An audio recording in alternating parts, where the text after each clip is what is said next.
going on, everyone? Let me just put this up here real quick.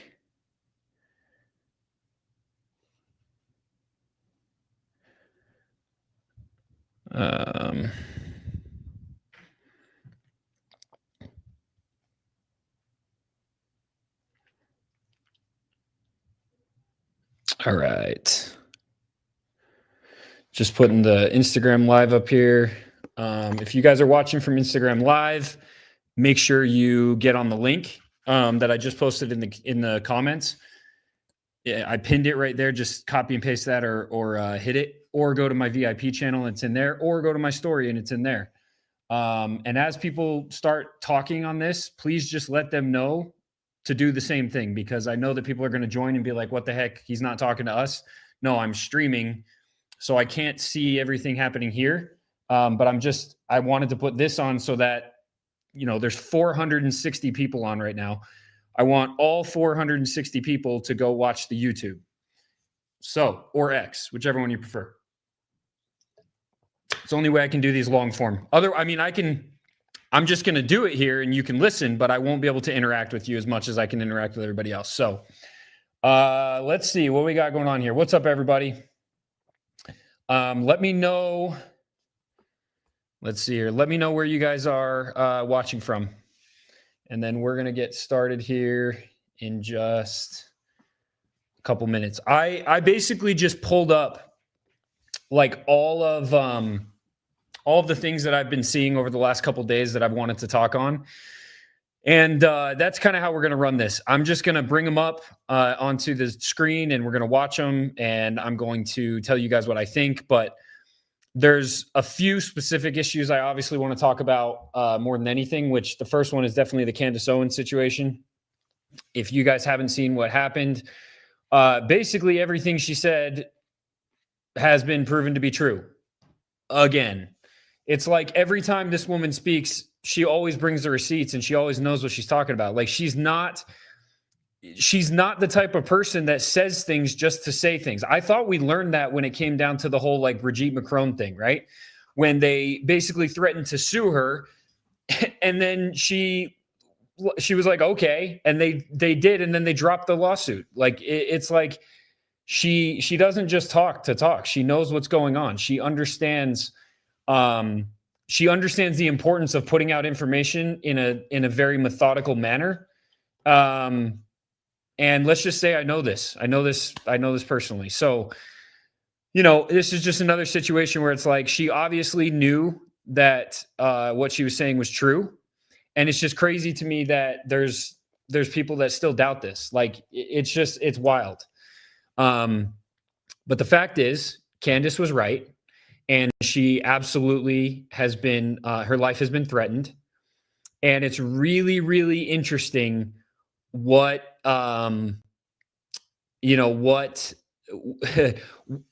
who threatened her, right? And the connections that seem to be there.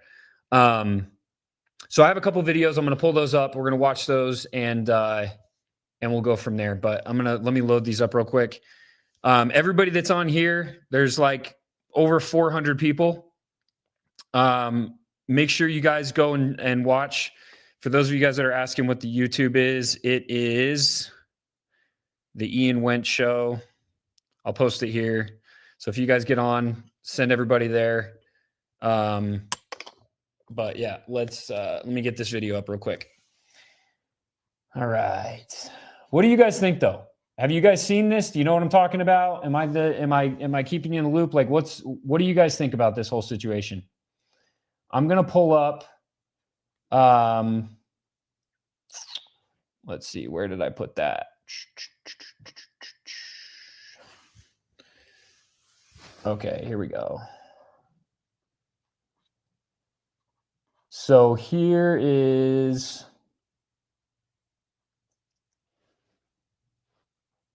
all right.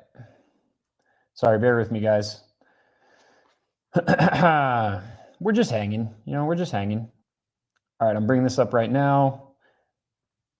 StreamYard is just a little bit of a pain in the butt to actually get stuff loaded up on here, but here we go. So if you guys didn't see this, this is the tweet that Candace put out. And I'll read it so you guys can, let's see here.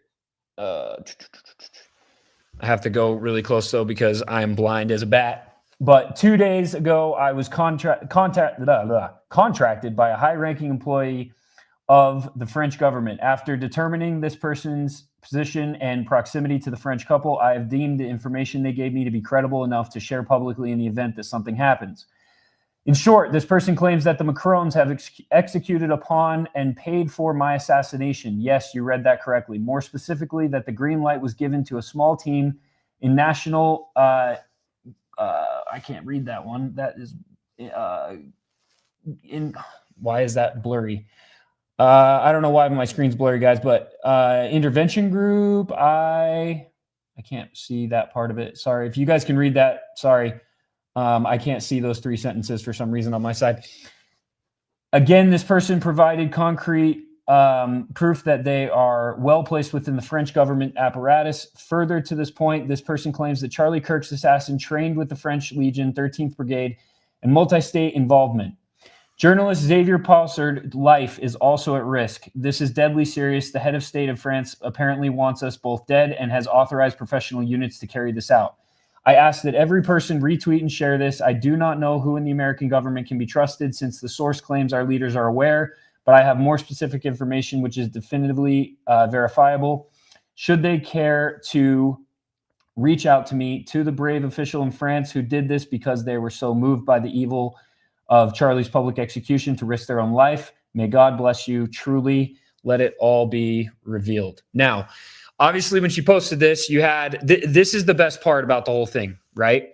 When she posted this, you had everybody come out of the woodworks and talk about, oh, she's just, she's just continuing to do this for clicks and do this for engagement. And basically all of these MAGA influencers, all of these freaking America Last Israel, wang sucking influencers came out of the woodworks and said, oh, she's just doing this for clicks. She's just doing this for engagement. She's continuing to capitalize off of this. She's crazy, blah, blah, blah, blah, blah. And then sure enough, she came out with this today. Let me just put this up for you guys. Again, sorry, bear with me. I am trying to pull these up piece by piece, but StreamYard is a pain in the literal ass. So hang on a second. I think it is this one. Let's see if I got the right one. Nope, that's not the right one.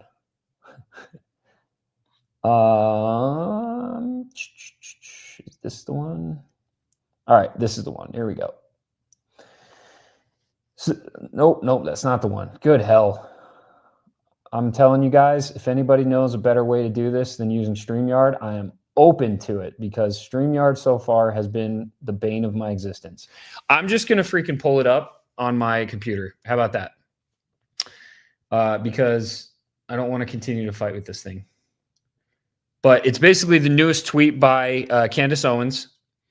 And she said, oh, now I got it over here. Okay. She basically confirmed it. She not only confirmed it, she said that the government is aware.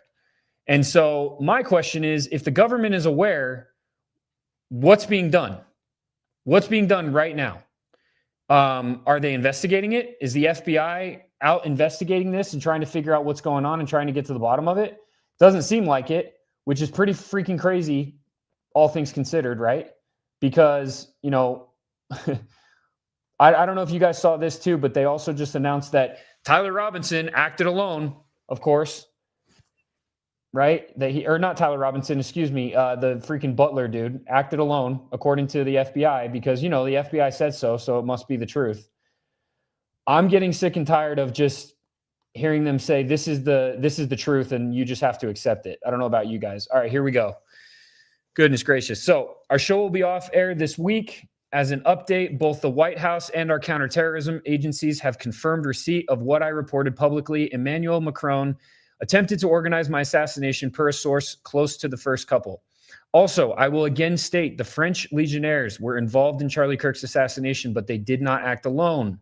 For all of you who doubted my claims, you can now look to the President of the United States and our intelligence communities to issue a statement and confirm whether I am telling the truth. So once again, Candace Owens is right. And not only is she right, now she has an actual target on her back. Okay, so first it's Charlie. And then coincidentally, the person who is actually working the hardest to figure out the truth behind Charlie's assassination, Candace Owens, who seems to be the real only friend that Charlie actually has. Like, I know you've heard this a million times, but straight up, if I get assassinated, I would pray that I have a friend like Candace Owens, who is going absolutely ham to figure out what happened to Charlie Kirk. And in the process, taking on assassination threats herself from other governments. Okay? This is such an absolutely major story.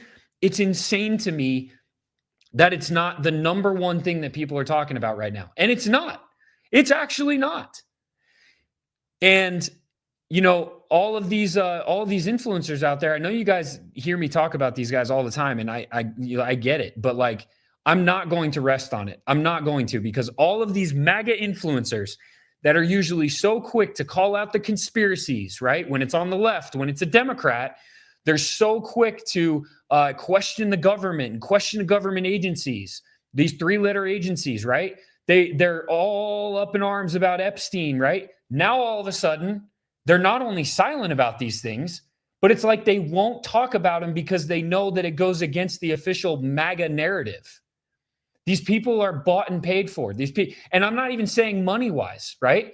I'm saying most of these people I feel like aren't even getting paid. This whole like $7,000 thing, honestly, I think it's low-hanging fruit. I don't think most of these people are actually getting a single dollar. I think they're getting money from like other endorsements and things like that because of what they're doing and because of the engagement that they're farming. But I actually don't think most of these people are smart enough to be actual propagandists. I think that they genuinely are just being used for their need for validation and their need for these party invites and handshakes and you know, to be the news anchors and to get all these positions in media and in the government and be propped up on stages and get to be able to speak at all these events. Like, I think these people are genuinely that stupid. I think they're the literal definition of useful idiots. That's what these MAGA influencers are to me, these mega influencers, right? But what's really, really interesting is all of them who were so loud and so ready to tear down Candace Owens when she was speaking about all the stuff with Charlie Kirk and Epstein and everything else, where are they now? Now she brings the receipts that she's actually been targeted by another government, by the French government. And she alleges that there's another government that's involved as well. Okay, and I think we all know what government that is. It's that little country in the Middle East. So she says these governments are literally trying to assassinate me, and she has proof that they were involved in the assassination of Charlie Kirk. And now it's been confirmed that that assassination threat is real and that the President of the United States knows. And I can only imagine that the freaking intelligence agencies know as well. And where are all these people? Why are they so silent? Why are they not speaking up? Why do you have the Emma Meachams who are making posts to try to like do damage control because you have Officer Tatum, old Sergeant Shekels, right? We all know that Officer Tatum Brandon Tatum talks about how he and Candace are such good friends, right? And how they talk all the time and their family, and that's why he won't speak out against her, and that's why they can have differing opinions, even though they are drastically different. I mean, they could not be more on opposite sides of the spectrum here. And yet, he's been outspoken about everything but Candace. But what's really interesting is recently, as in, I think it was today, actually, I'll pull this video up, Brandon apparently talked to Candace. And Candace apparently told him what's going on. So let's see what Brandon Tatum has to say now. And then we'll get back to the Emma Meacham thing. Let's just get him on here. Hang on a second. Once again, let me find the right one here. Bear with me. All right. What do we got here? This one is AG and YNG. All right.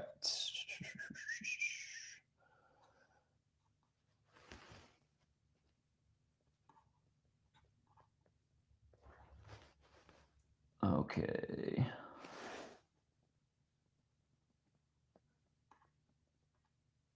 I swear, guys. Okay, here we go. All right. Then, brother, Brandon has it. The American government, I don't care how much you don't like Candace. I don't care how much you've been trashing the American government and the FBI. They got to do something. And I'm going to tell you what they will do. It doesn't matter right, wrong, or indifferent. They have to investigate this. They have to investigate this. And I think that if it is found to be true and the proof prevails, which I'm convinced after talking to Candace and the stuff that we talked about, I'm convinced, then that means that there should be dire consequences for the French government and whoever else was involved, the Macrons or whatever, dire consequences. I'm talking about the American government should go after them like never before. All right. So, Brandon and I can agree on something. We definitely can agree on this, that's exactly what should happen. But what's really interesting is I commented on that post and I said, what if it's confirmed that Israel is actually involved as well? Are you going to have that same energy, Brandon? Are you going to have that same energy? Are we going to totally pull away from Israel? Are we going to stop acting like they're our ally? Are we going to open our eyes and realize what's really going on? Are we going to open our eyes to the possibility that one of your best friends, Charlie Kirk, was actually taken out by the people that you've been advocating for the last who knows how long? Are we going to actually open our eyes to what Charlie was saying before he died? Are we going to stop pretending that he was on some Zionist mission before he died? Are we going to start realizing that he was actually pushing farther away from the Israel and the Zionist cause than ever before because he realized what was going on? Are we going to admit that there is a possibility that maybe he knew they were trying to take him out because of the decisions he made, because of the people that he platformed, because of the things he was saying, because of the way he was acting? Are we gonna talk about that, Brandon? I'm asking you now directly because I know you're going to see this. I know you're going to see it. Somebody's going to send it to you. I know it. Are you going to actually talk about the freaking elephant in the room? If you find out that you're good, that not even a friend, but family, who you claim to be family, if you find out that she is in fact being targeted by the same people who you call an ally, our greatest ally, the people you've been propping up, and the people you've been promoting, the country that you've been promoting harder than your own country for the last several months, are you going to wake up to what's really going on, and are you going to speak out? Are you going to actually stand up for your country and your people and your family? And I say this, by the way, knowing that Candace has already said they're involved. It's just a matter of now it becoming public knowledge. And for that to happen, the President of the United States and the three-letter agencies are going to have to admit it, which I don't think is ever going to happen for obvious reasons. But that's my question for you, Brandon. That's my question for you, and that's my question for everyone that's on your side. All the people that have been so pro-Israel, that claim that being America first means we have to support Israel, that we have to make post after post after post after post defending Israel, defending their genocidal actions, pretending like there's some crazy, amazing ally for us that continues to spy on us and continues to take our intelligence and continues to drain us of our resources and our money. They have free healthcare. They have free education. Why don't we? Is that not something that we can ask? There was a stand down order, Brandon, and everybody else that's on your side, all of you that are watching this right now, everybody that's being sent to. There was a stand down order. Guess who also recognized that? Charlie Kirk. Yeah. There was a stand down order. Why would there be a stand down order? Maybe to justify the next 2.5 to 3 years of complete slaughter and turning Gaza into a parking lot? To not only advance the Zionist agenda and the Greater Israel Project, but to also put them in a place where they can build a luxury tourist destination over top of the bodies of all the Palestinians? Maybe that's why. I don't know. As I always say, guys, I'm just a conspiracy theorist. These are all just conspiracy theories, but they're really not, are they? Because a lot of this has already been confirmed. Some of it's speculative, but most of it's been confirmed. So once again, will you have that same energy? That same energy that you just said right here. Let's listen to it one more time. Let's bring you up on the stage one more time. Here we go. The American government, I don't care how much you don't like Candace. I don't care how much you've been trashing the American government and the FBI. They got to do something. And I'm going to tell you what they will do. It doesn't matter right, wrong, or indifferent. They have to investigate this. They have to investigate this. And I think that if it is found to be true and the proof prevails, which I'm convinced, after talking to Candace and the stuff that we talked about, I'm convinced, then that means that there should be dire consequences for the French government and whoever else was involved, the Macrons or whatever, dire consequences. I'm talking about the American government should go after them like never before. Okay, Brandon. We have you on. We have you right there saying, first of all, it's if the truth prevails, my friend, not the proof, but it's all right. We'll let that slide. We have you here saying that if this is found to be true, anyone who's involved in this, anyone, that we need to have that same energy. Right? Right? Here I am, man. I'm just, like you said, like you always say, man, I don't have my sticky note. I'm just putting my thinking cap on, bro. I'm just putting my thinking cap on. My thinking cap says that your family's been attacked, that your family's been threatened, and that now you're in kind of a weird spot, man, because you've been advocating for the people who threatened her for a really long time. Yeah, you've been one of their biggest mouthpieces. This is all just according to your friend and what she said.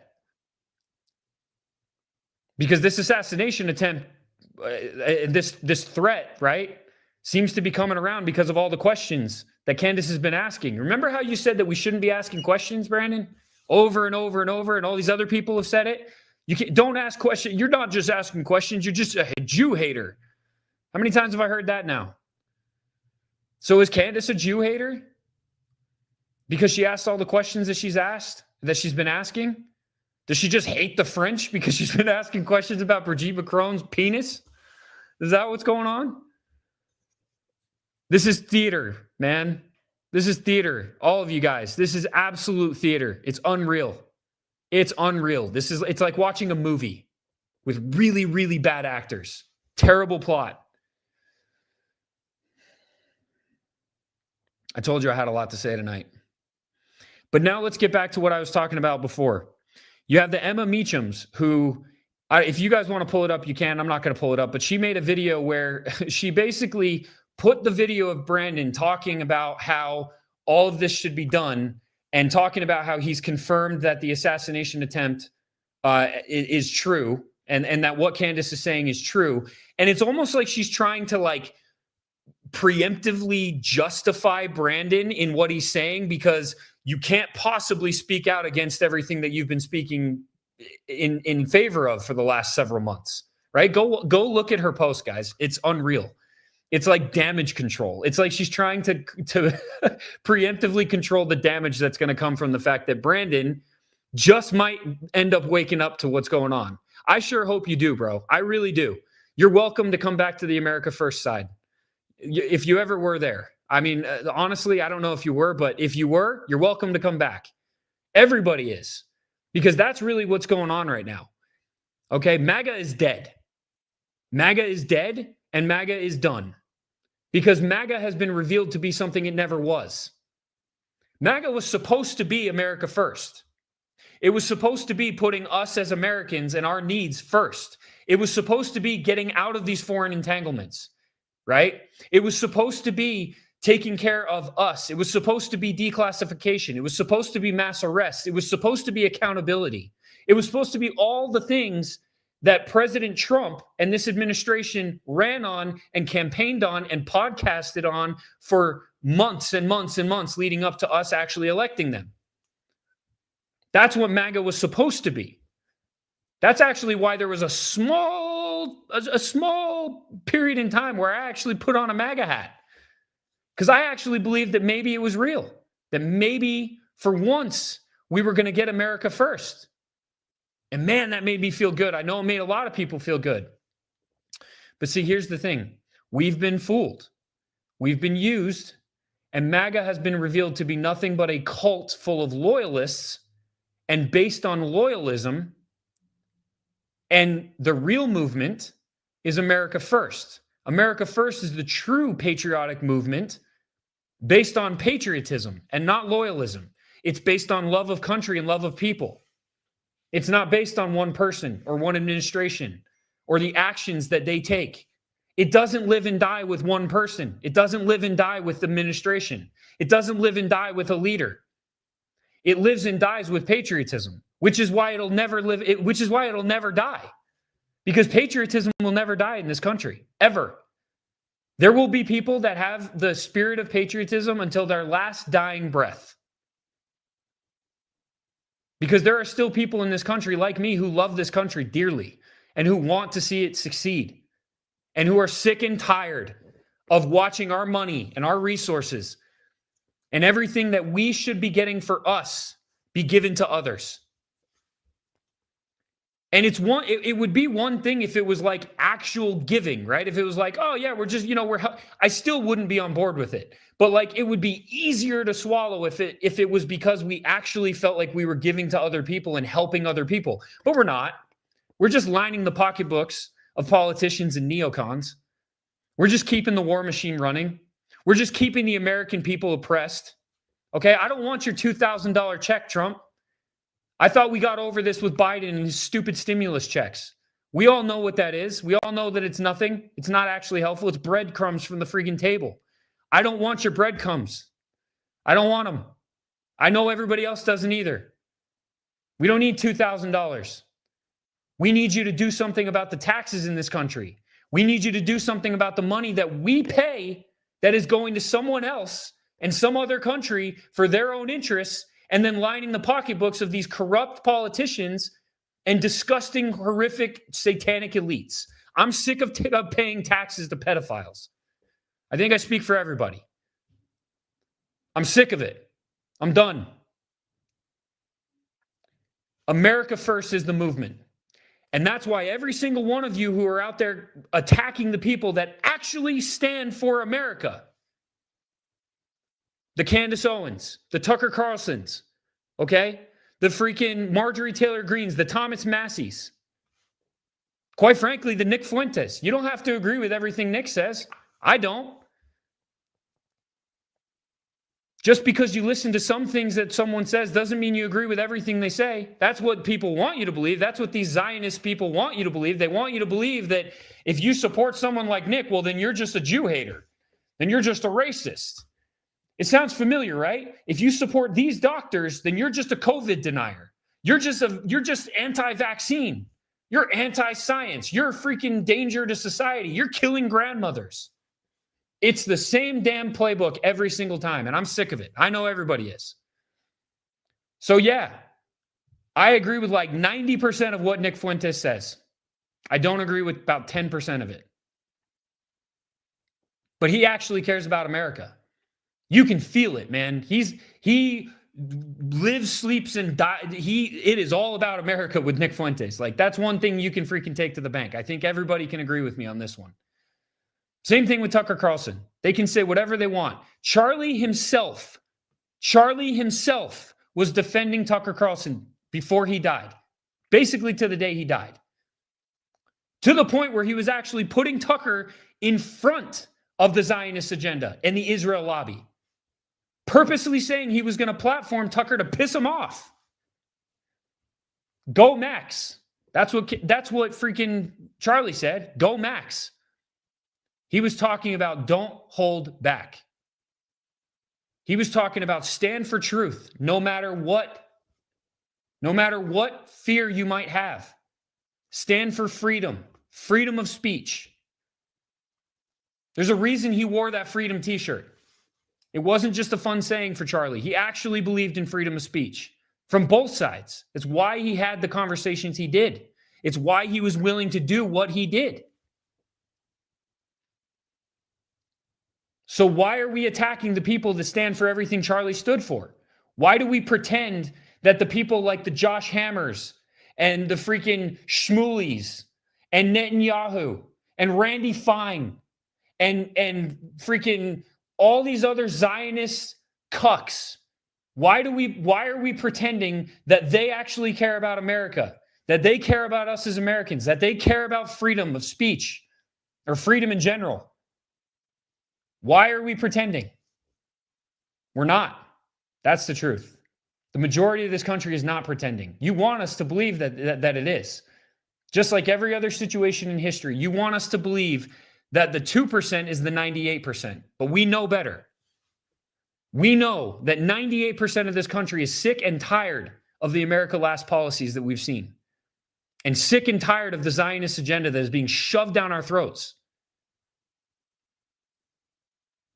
Why are we talking about Jerusalem when we're lighting our Christmas tree in New York? Why?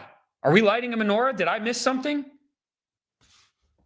Do Jewish people celebrate Santa Claus and celebrate Jesus Christ on Hanukkah? Santa Claus not, but Jesus Christ? I don't think so. And are we asking them to? No.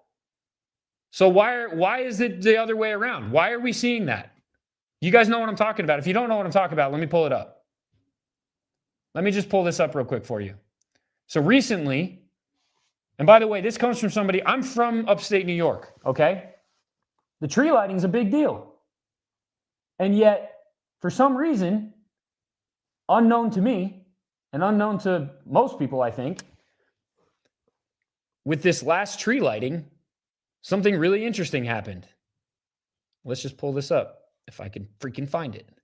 Sorry, guys, I have like, most people that do this whole streaming thing have like a team of people that are working behind the scenes. I don't. It's just me. And I have a slew of videos up on my screen right now, so I'm just trying to find the right one. Okay, AQMB. Here we go. Boom. I'll label these next time, guys. Sorry, but it was already late. I didn't want to keep everybody up even later. So let's find this one. AQ. All right, I think this is it. Let's see. Is this it? Nope, that's not it. Hang tight. Let me find it. All right.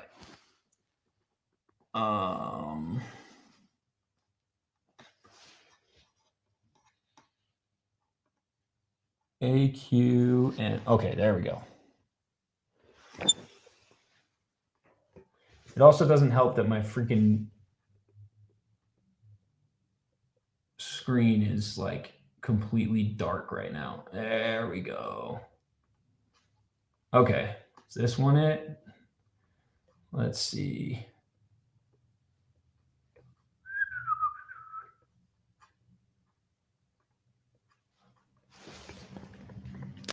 I swear, guys, I'm going to pull it up. Just hang on.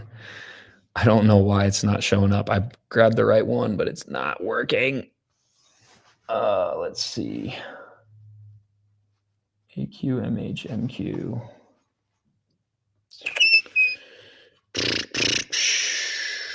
Let's see.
Can you guys see me?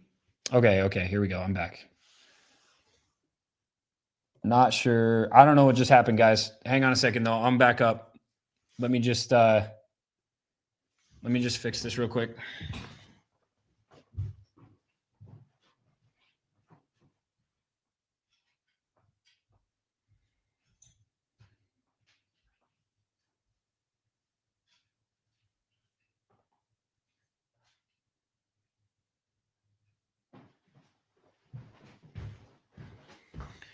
That was the weirdest thing that I've seen happen in a long time. I'm not sure what happened, guys, but basically, and now it's crooked. Son of a, hang on.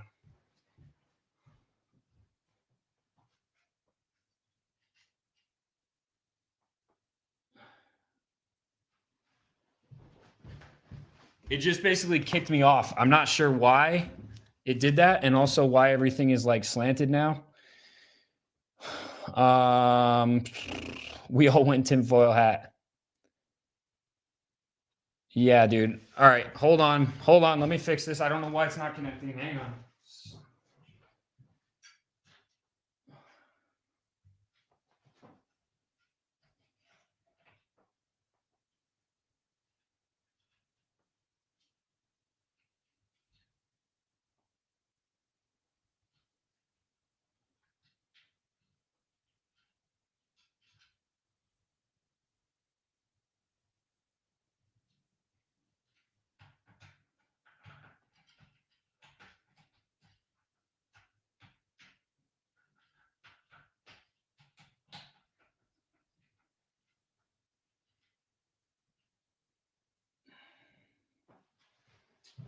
All right. If that's not, there we go. That's good. I'm just gonna deal with that then. All right. Someone said, "Mom, earthquake." There was no earthquake. I'm not sure what just happened, honestly. I have no idea. I was just trying to pull up a freaking video file and it just like crashed on me like immediately. It was the weirdest thing. But I'm going to pull it up here now because this was quite ridiculous. All right. I'm just going to pull all these videos up and we're going to get the right one. But that way I just have them all up because I don't know why this is being the way that it is.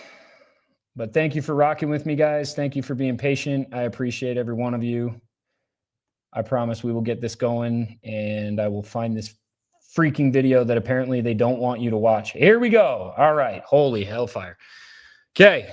Rabbi Coleman Samuels, the founder of the charity Shaluva, with a special message from Israel. The word Shalva is mentioned only once in the entire Bible, referring to Jerusalem. May there be peace in your wall, Shalva, meaning serenity, in your palaces. And it is that serenity and inclusion that we must seek to provide for all during this holiday season. True celebration is only possible when every person, regardless of race, ethnicity, religion, or ability, has a place at the table, a song to sing, and is part of the warmth and togetherness that enable their light to shine. Inclusion is not just a value, it's a call to action and a most meaningful way of life. My heartfelt blessing for a happy holiday is that God will fill your homes with good health, joy, light, laughter, and so much love. Yeah, so listen. Can anyone explain to me why that's a thing? Like, have I just gone through my entire life seeing the tree lighting every year? And have I just been oblivious to the fact that there's like a portion where they do some segment from Israel? Is that just a thing now? Like, can someone explain this to me? If it is genuinely a thing that has happened over the last forever, like just tell me. I'll still think it's retarded, but like at least it won't be this brand new thing that they're doing along with their Hasbara campaign. Can someone tell me? Is this a thing?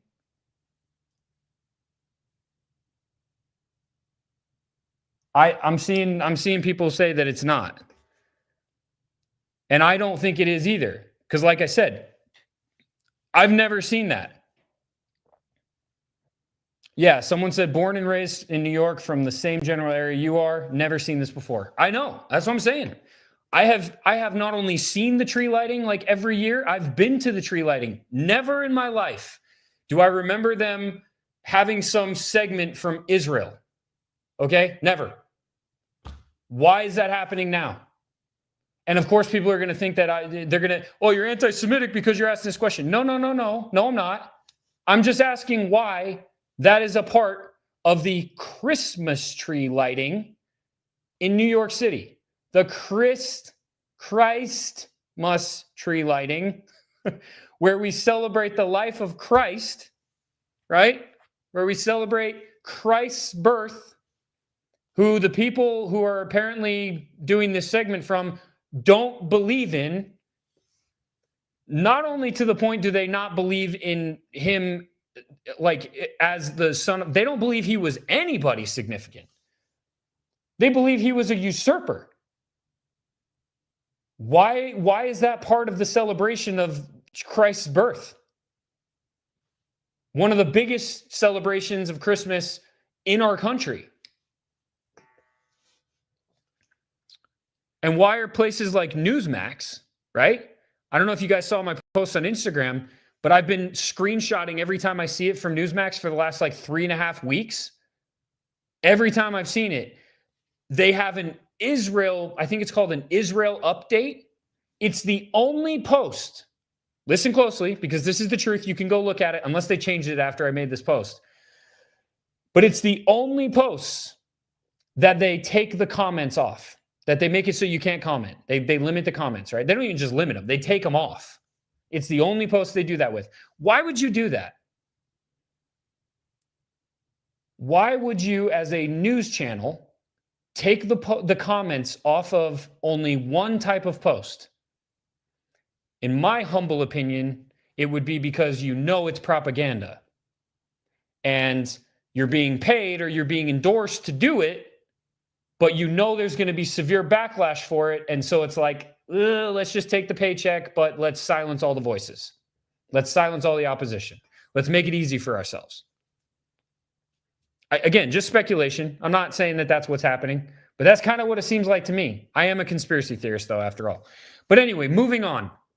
Okay, let's get back to what we were talking about before of this pro-Zionist agenda and all these influencers that are cucking for Israel and that are so loud and so proud about our greatest ally, right? And they claim that anybody who's speaking out against this is not America first and is just a Jew hater and dividing the right, right? We're dividing the right. First of all, if you're talking to me, I got news for you. I'm not on your right or your left. So I'm not dividing anything. I'm just going down my lane, which is America first. I don't give a crap what side that's on. It's just right here. That's me all day, every day, straight down the middle, America first. Okay. Obviously, I lean a little bit farther to the right when I'm going down that path, but the right over here. But the fact is, both parties are the problem. The two-party system, this partisan system that we have in our country is by far one of the biggest issues that we have and has been for a very long time. Why? Because it's become tribal. It's gotten to the point where it's not just about party lines. It's not just about beliefs and values. It's about loyalism. Okay, we fought the loyalists. Okay, we did this once already. And now we've created this system in our own country. This is why I'm calling out these influencers. This is why I'm calling these people out, because they've become loyalists.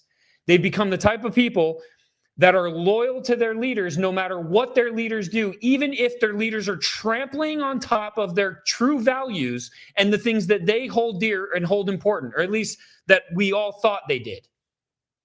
Right? That's not patriotism. That's loyalism. And it's a disease in our country right now on both sides. But anyway, getting back.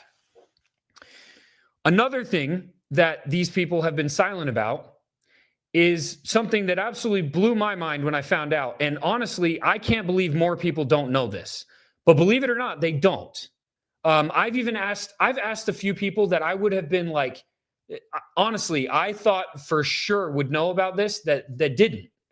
And that is the fact that Mike Huckabee, the U.S. ambassador for Israel, recently had a secret meeting with one of the most notorious traitors and spies in America, specifically for Israel, in modern history. The dude spent over 30 years in prison. By the way, he was pardoned by Trump, and he was flown back to Israel on Miriam Adelson's jet. Just fun facts for you. But why are we meeting with this guy? Now, if you don't know who I'm talking about, let me show you who I'm talking about. I have this video. Don't worry. Admit this. We are now feeding our enemy. I mean, this has never happened in history before. And you have to ask why. And I don't want to hear this business that it's consistent with Jewish morality. It isn't. Anybody saying that doesn't know anything about Jewish morality at all. Oh, let me bring you back to October 1973, during the Yom Kippur War, when Henry Kissinger instituted an arms embargo against us. And what happened? What happened was an A-4 Skyhawk was parked at Tel Nof Air Base with some interesting weapons under its wings. And we told the Americans, take your eye in the sky and take a good look at the airplane that's on that runway. And the next day, the airlift started to Israel. The arms air. So in other words, we threatened their... We threatened to use unconventional weapons. I'll leave it at that. And so he said, is this what you want us to threaten now? I said, absolutely, except this time we want us to go forward with it if necessary. If they think we're bluffing, we go forward with it. Look, as far as I'm concerned, when we are faced with an existential threat, we have the right to use any and all weapons in our disposal to eliminate that existential threat. A lot of people don't know anything about nuclear weapons at all. What they are, how they can be used. And I'm tired of using euphemisms. I'm tired of saying, well, we have something, in the basement, but we won't be the first to introduce nuclear weapons in the Middle East. It's enough already. So here we have a known traitor and spy to the United States. And let me just give you a little bit of background. If you guys didn't see my video that I posted on Instagram, basically this guy was Navy intelligence in the late 70s. And then in the early 80s, he turned on America and he sold some of the most valuable the most declassified documents, I think, in modern history, to Israel. And then he was convicted of those crimes, and he was put in jail for over 30 years. Then he was pardoned, released by Trump, and 5 years later, him and his wife moved back to Israel and were welcomed with open arms. And now he's in Israel. And now he's saying things like this. So let's just talk about what he just said. The first thing he talks about is they're speaking about the situation in Gaza, right? And they're talking about the fact that supposedly, right, this is the Hasbara campaign, that Israel is giving food and aid to the Palestinians and to the hostages. Well, he's here saying, you know nothing about Israeli morality. We absolutely don't do this, and it's stupid that we are. So he's saying, we absolutely should not be doing this, right? Their own argument, he's blowing up. And then in addition to that, he goes into bragging about blackmailing America back in the 70s during the Yom Kippur Wars with nuclear capability, with their nuclear arsenal, with their nuclear weapons. Literally bragging about it. And then he goes on to say, he's sick and tired of the euphemisms. He's sick and tired of just saying, oh, we have this thing in the basement and we could use it, but we're not going to be the first ones, blah, blah, blah.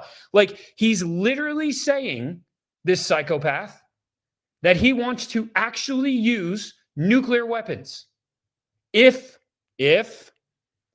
the the country and the state of Israel face an existential threat.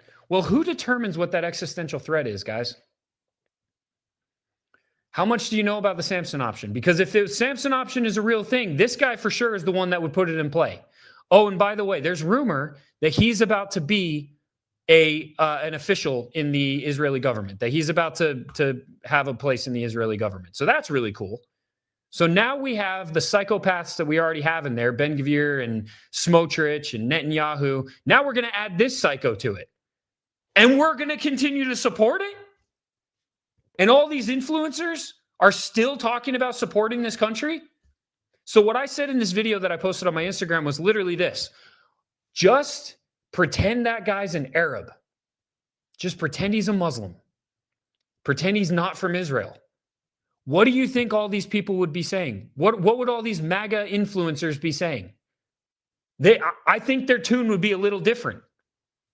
I think they'd be pretty loud about it. Right now, they're completely silent, but I think they'd be pretty loud about it if it was the other way around, right? So why? And these are the questions to me that make it the most obvious that they are part of this massive propaganda campaign in the United States of America in an effort to flip the narrative once again in favor of this country like it has been for so many years because they lost. He said it himself. Netanyahu said it himself. We're losing the propaganda war.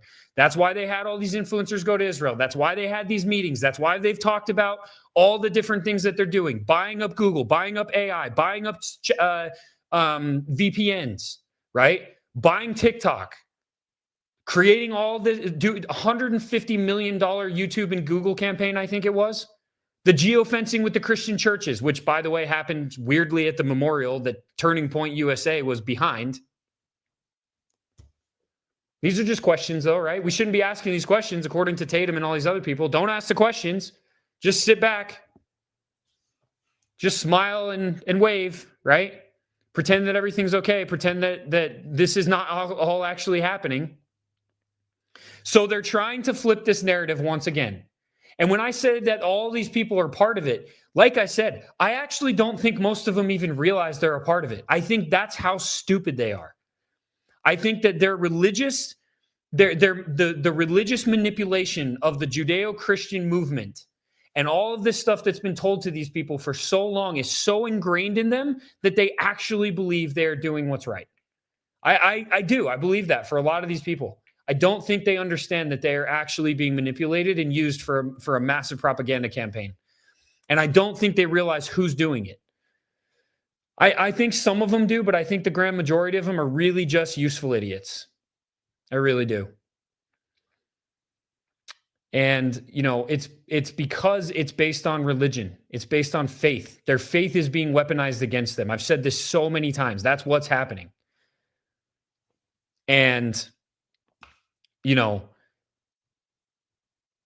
it's the most telltale sign for me to be seeing things like Pollard meeting with Huckabee and seeing all of these different things that have happened with Trump, right? Going back to what I talked about how this has become, MAGA has just become this like cult of loyalists, right? Because they're so brainwashed and so manipulated, they can't see what's actually happening because they refuse to. They want to believe that this man is the man so badly because they know that if he's not, we're screwed. Especially since he's ousting people like Thomas Massie and Marjorie Taylor Greene. Did you guys see what Marjorie Taylor Greene said? Did you guys see what she said? About being called a traitor? It's actually really sad. I feel really bad for her, honestly.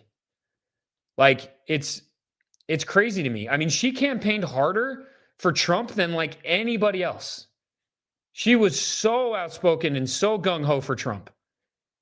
And yet, if I can pull this up once again, don't worry, we're not going to freaking crash the studio. And hopefully we're not going to have the computer just die. Let me pull this up. Where is it at? That's Tatum. We already watched that one. Here we go again.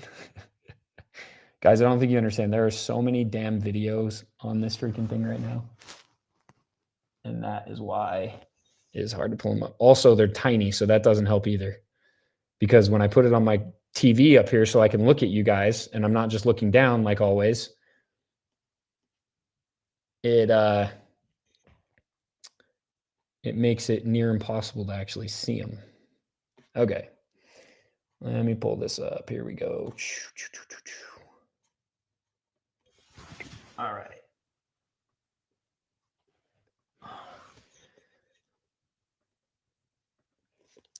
But let me know what you guys think in the chat so far. I haven't been able to like really look in, and I will go over some of the comments towards the end here. But let me know what you guys think. And I'm just going to try my hardest to freaking pull this stupid thing up. Hang tight. That's Shapiro. Oh, we're going to get into Shapiro. Don't worry. Unfortunately, I'm going to make you guys listen to that guy's voice. I know. Nobody wants to.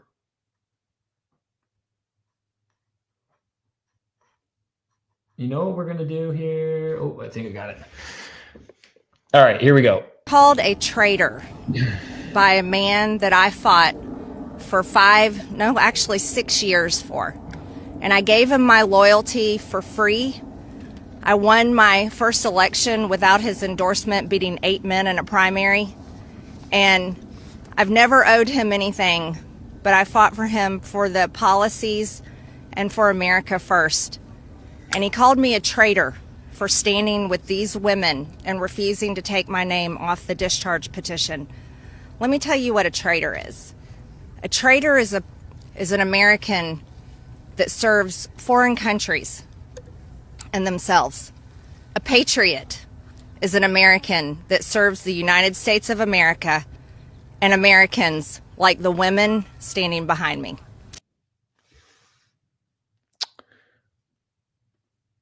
So instead of backing her, he backs this guy. Let's pull old Randy up. But what are you guys' thoughts on this one? I mean, seriously, like, I really want to know what you guys think, because to me, everything she just said was 100% spot on. By the way, she's talking about Epstein, which is a whole other thing, right? We still don't have the Epstein files. Anybody want to talk about that? Anybody want to mention that fact? No? So instead of supporting Marjorie Taylor Greene, Representative Fine, Max Blumenthal from the Gray Zone. You've been Max Blumenthal from the Gray Zone. You've been a big supporter of killing civilians in Gaza. I was wondering, how long do you think you would last under the starvation conditions that Israel's imposed in Gaza? Like, have you ever put yourself in the shoes of the people of Gaza who are starving? I don't believe in those who believe that they should keep hostages. If Gaza wants the war to end, they should let the hostages go. You take hostages, you get what's coming. Do you think you're encouraging anti-Semitism by these kinds of comments, supporting the killing of children, supporting nuking Gaza?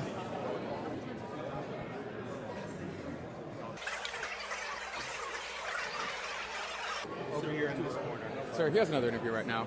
Why? I mean, why can't he do an adversarial interview? He can do an I thought you were the Hebrew hammer. You seem more like the Hebrew scammer. Oh. I thought you were the Hebrew hammer. You seem more like the Hebrew scammer. Oh man, that's freaking funny. All right, let's pull this other one up because I got another one for you. Here we go. The world that we live in today, Jews are scared. And I speak to you not just as a congressman, but as a father of 2 Jewish boys. They're 17 and they are 13 years old. I also speak to you as an alum of Harvard. And I've got to go back and check the data that said in the 90s, 1 in 3 professors were conservative, because I certainly didn't see them anywhere when I was there. But I will tell you, as a Jewish conservative at Harvard in the 90s, despite the fact they tried to kick me out twice, I never felt unsafe as a Jewish student, never once. Sometimes felt persecuted because of my political views, but never, ever, not once in 4 years, 6 years actually, because I went there twice, did I ever feel unsafe. But students do now. And I wear this kippah now. It's a new habit of mine at my son's request because of all the students who don't feel safe wearing theirs. And with my 17-year-old, when he was born, Actually, 17 years ago, I had a dream that he would follow me to where I went to school. And now we're in the next few weeks where it's time for him to start thinking about where he's going to apply to college. And I don't know that I even think he should go to college at all in the days that we live in, So my question to you is this. Given that Jews are scared, there are things that we can do on our college campuses. And I thank you for what you are doing. But I believe that a lot of this problem is coming from foreign influence, that our universities are taking money from countries that do not share our values and do not like our politics and do not like our people. And those dollars come at a price. What they do is they don't just give a donation. They say, hey, we're going to endow a school. We're going to endow professorship.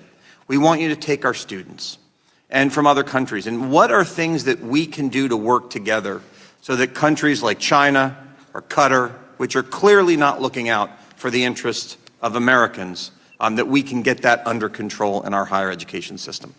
Well, thank you for that. And I'm glad that you felt safe, because there are clearly so many students now who do not feel safe. And I have talked to them, and they've told me, and no child going to college or any school today should feel unsafe in the environment of their education. So I regret that. But what we are actually doing is we've reaffirmed the Section 117 compliance from universities. All right, I'm going to pull this one because she just goes on. She just basically babbles on about this. And ultimately, what I wanted you guys to see was Randy Fine is not only someone who has advocated for the killing of babies in Gaza and been one of the most staunch Zionist pro-Hasbara freaking mouthpieces for those people forever. But on top of that, he's the one that's advocating for the destruction of free speech in our country solely because of this Zionist propaganda tour in the United States of America to make it seem like anti-Semitism is running rampant. Okay. So I show you that. And then after understanding that Trump has abandoned Marjorie Taylor Greene to the point where she's resigned, like she's gone. Okay. Everything you just heard her talk about and everything you've heard her talk about over the last few years, she's no longer there. She's gone. She's been ousted. But let's see what he had to say about Randy Fine. I'm hearing that America First patriot Randy Fine is considering launching his campaign for Congress in Florida's 6th congressional district. A Harvard-educated, successful businessman and highly respected state legislator, Randy has been an incredible voice for MAGA and the great people of Florida. In Congress, Randy will be an incredible fighter who will work tirelessly with me to stop inflation, grow our economy, secure the border, champion our military vets, restore American energy dominance, protect our always under siege Second Amendment, and restore peace through strength. Should he decide to enter this race, Randy Fine has my complete and total endorsement. Run, Randy, run.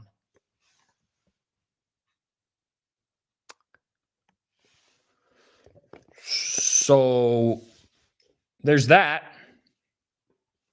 That's recent, by the way. That's not like an old tweet or something, or an old truth. That's a recent post on Trump's Truth Social.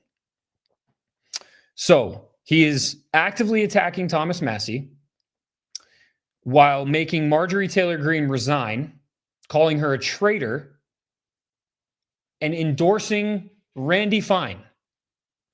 Be for real. He's also endorsed Lindsey Graham multiple times now. And for anybody that doesn't understand who Lindsey Graham is, I mean, just go read about him for 5 minutes. He's one of the biggest warhawk neocons and in my opinion, one of the worst people that have walked this earth for many, many, many, many years. That guy is an absolute threat to us as Americans. But here Trump is openly and graciously welcoming in people like Randy Fine and Lindsey Graham and all these other neocons with open arms and endorsing the hell out of them, while ousting, quite frankly, the only America First patriots that were left in Congress. And isn't it interesting that both of those people were actively campaigning for the release of the Epstein files? But hey, you guys heard, right? they are going to release the files, right? Did you hear that? They are going to release the files, but let's see what they had to say about how they're going to release the files. Because, we kind of went through this timeline already, right?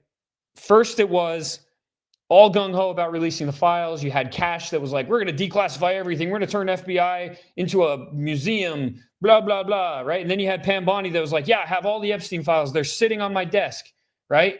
We got to go through them. Then there's truckloads of them. And then there's the weird binder fiasco with the MAGA influencers, which, by the way, have also still been on this whole train of MAGA, MAGA, MAGA, regardless of what Trump does. Kind of weird. So then you had that, right? And then it was, oh, well, we can't do anything because there's too many, we got to protect the victims. And this whole constant back and forth. And then it was, oh, it's a hoax, right? Are we still talking about the Epstein files? This is a hoax. It's a Democrat hoax. It's a Democrat this. And then it was, okay, no, now we want to release the files. Now it's a national security threat, blah, blah, blah, blah, blah, blah. Well, now let's see what the most recent thing was. Follow the law, Madam Attorney General. Do you mean that you will provide all the files by 30 days? We will follow the law. The law passed both chambers last evening. It has not yet been signed, but we will continue to follow the law, again, while protecting victims, but also providing maximum transparency. I don't know about you guys, but I definitely feel the maximum transparency coming from these guys. What about you? We feeling that maximum transparency? By the way, just want to shout you guys out real quick. I appreciate every single one of you for being here. There's freaking 4,600 people on this stream right now. That is awesome. That is unreal. I can't tell you how much I appreciate the support. If you haven't yet, please go subscribe to my YouTube, The Ian Wentz Show. I'm doing my podcast there. I do a lot of live streams like this there. If you haven't followed me on X, please do that. I know a lot of you are watching from X right now. But please subscribe to my YouTube. And I just appreciate every single one of you. Just wanted to shout that out real quick. But let's move on. So the whole reason why I got so fired up today and I wanted to do this was because mainly to expose this America Last loyalism that exists. And the best way to do that is by showing these obvious blunders of Trump, these obvious things that he is doing that go completely against an America First policy. And then you look at these people who are continuing to support him and continuing to give him a pass and not saying anything about this stuff. That to me is the telltale sign that these people don't actually care about America First. That these people are actually just grifters. That these people are actually just propaganda mouthpieces. Because if they actually cared, they would be doing what we're doing. They would be shouting it from the rooftops, genuinely trying to change things. And I know that I'm just one man. I know that all these people are just one person. But the more of us that actually speak up, the more we might actually have a chance of making a difference. The problem is not enough people speak up. And the people that have massive platforms and major and huge voices, most of them are compromised. I've said this a million times. What you're watching right now with these influencers is the modern day evolution of the politicians that we hate. Look at the politicians right now that we absolutely hate. They're freaking zombies. 60, 70, 80 years old. They've been there forever. Where did they come from? They came from media, right? They came from journalism. They came from politics in general. Now you're watching the modern day evolution, which comes from influencers and media personalities and podcasters and all these people that are willing to freaking sell their grandma, right? And sell America down the river as long as they get the handshakes and the party invites and the event and the speaking gigs, right? And the credentials and the keys to the city and the campus tours and the endorsements and the sponsorships and everything that comes along with those. And some of them, the money. That's why, right? That's what you're watching. You're watching the modern day evolution of the politicians that we absolutely hate. That's what's going on. And the people that are speaking out against it are not only being attacked, but now they're being threatened with their lives. Candace Owens has legitimately been threatened to be assassinated because of the questions that she's been asking, because of how deep she's been digging. And all of these people that I just mentioned, all these politicians in training, they're silent. They're not saying anything. But they are also the ones that were attacking Candace all the way up until she said, you guys are wrong. And this is actually happening to me. And the president of the United States can confirm it. Now it's crickets. Now everybody's silent. The same thing that happens with Turning Point every time she drops a bomb on Turning Point, which, by the way, that hasn't gone away yet. That's still absolutely there. People are still asking a lot of questions. I still have insiders that are telling me a lot of stuff.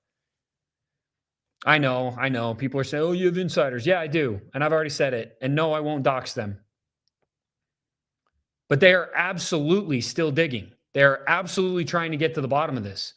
Because the whole thing with Charlie Kirk's assassination does not add up. And the official narrative is garbage. And all the other things that we've put together make way more sense. Now, I will admit, I know the truth is in the middle, okay? I know that there's a lot of nuance to it. I know a lot of stuff has been debunked. But I also know that the overwhelming narrative is that a certain country, Israel, had the most to gain from this. And weirdly enough, the propaganda that came afterwards by all of his closest friends trying to present him as something he obviously wasn't, it's just weird, man. It's just weird. I wish I would have teed these up, but how many of you have actually started to get these text messages walking out of church or walking into church from those geofencing campaigns? I have like 3 or 4 of them that have been sent to me over DM. But put them in the chat. How many of you guys know? How many of you guys have gotten these texts? How many of you are getting text ads that are asking you what you think about Israel? Let's see. Put it in the chat. Like I said, I've only gotten a few via DM, and I'm not going to dig them up right now because it obviously takes way too long to do that. But I'll post them later. I'll post them on my Instagram and my Twitter later. But if you are watching this right now and you've gotten those ads, put it in the chat. There we go. We got one. I received one. I got one. What did it say? I got one today and don't even go to church. I'm getting texts, but not about Israel yet. I got a text about Israel. Okay, tell me what they're saying, guys. Tell me what those texts are saying. This is real. This is actually happening. That whole geofencing thing, the millions and millions and millions of dollars spent to create a propaganda tour, a propaganda campaign to convince Christians in the United States of America that Israel is our greatest ally and that in order to be blessed, we have to bless them. That's not fake. It's real. It's happening. People are getting these text messages.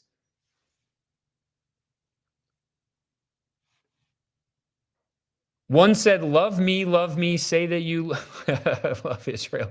That's hilarious. I got a text from, let's see.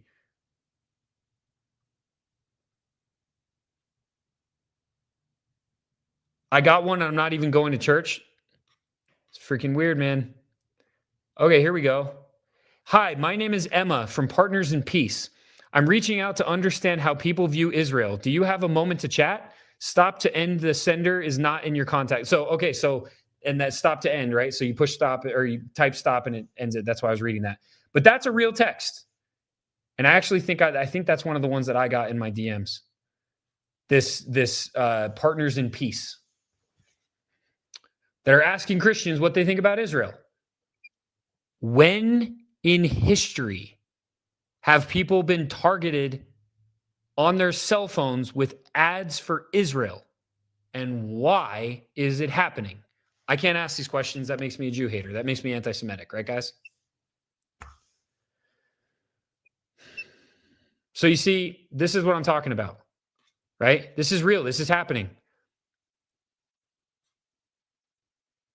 I'm going to dive into some of these messages in a little bit. There's a lot of them.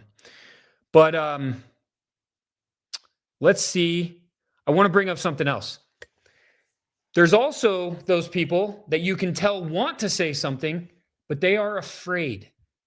They are deathly afraid of saying anything. For the reason that we're seeing right now, that Candace Owens has a freaking hit on her. So let's bring up the person who I believe wants to say something. He wants to say it so bad. He wants to freaking just say, he wants to give Ben Shapiro the middle finger so bad. But I think he has a contract. I think he has a contract that's keeping him at the Daily Wire. And I think you guys already know who I'm talking about. But let's bring up good old... The Republican Party in a nutshell. You vote to fund a massive, fraudulent, corrupt wealth redistribution scheme that actively harms millions of American taxpayers. And then 5 seconds later, you vote to condemn socialism. You're actively working to promote and fund these socialist schemes while also casting totally meaningless symbolic votes condemning socialism. We don't give a about your symbolic statements. We have real problems in this country, and your symbolic statements accomplish nothing. If you didn't want to do the hard things, then you should have said that when you ran for office, all of you. When you run for office, just be honest and say, hey, look, elect me and I'll do some symbolic stuff and, we'll do a few things that will play well on Fox News. But we're not going to do anything difficult because, let's be honest, we don't want to put our own political careers in jeopardy. At least say that. At least be honest. I'll be honest, guys. I've always loved Matt Walsh. I love him. I think that secretly, deep down, he wants to give Ben Shapiro the middle finger so bad, but I think he's stuck. I think he is stuck in a contract. He cannot go anywhere. But I think that the minute that contract is up, Matt Walsh is going to be unleashed, and I think he's going to go absolutely nuclear. I hope he does. Because there's been so many times where he's done a podcast episode or a news segment or like this, where he is so obviously pissed off about this administration and what they have done, especially with the foreign influence. And he's spoken about Israel multiple times. I don't have this video, but I wish I could pull it up. It's the one where it's like the round table with all the Daily Wire people. And I think it's got Clavin and Walsh and Shapiro. And then the other dude, I forget what his name is, but because the Daily Wire, let's be honest, is freaking dying. I saw the other day that Ben Shapiro's YouTube video had like 5,000 views or something like that after like an hour. Unreal. But anyway, it was basically like a round table and Ben Shapiro was like scolding Matt Walsh. And you can just tell Matt Walsh was sitting there like just absolutely raging inside. So I hope he says something. But right now, I think he's genuinely afraid. I think he's stuck, but I also think he's afraid. And this is the thing, guys. Like, if we do find out the truth about Charlie Kirk, I believe we are going to find out that he was truly taken out because of what he was saying. I think that's what we're going to find out. I don't know for sure. I can't say for sure. Nobody can, but I think that's what we're going to find out. And what that is going to do, it's going to piss a lot of people off for sure. But you better believe, and it's already happened. This has already kind of happened, but you better believe that it is also going to create a lot of fear. Okay? Because if we live in a country where if we ask the wrong questions for too long and we have too much influence, that results in us being murdered, assassinated solely because we believe something different than the narrative and the agenda that's being pushed. That's a scary, scary thought, guys. But I believe we are there. I do. I think we are there. And I think that, I personally believe at this point, I don't see it any other way. I believe that our administration is totally compromised. I believe that they're compromised by Israel, by these other foreign influences. And I believe that Israel specifically has something on this administration. Again, I can't prove it. And this is just speculative. I'm just a conspiracy theorist, but all signs point to it, guys. If it freaking walks like a duck and quacks like a duck, it's probably a duck,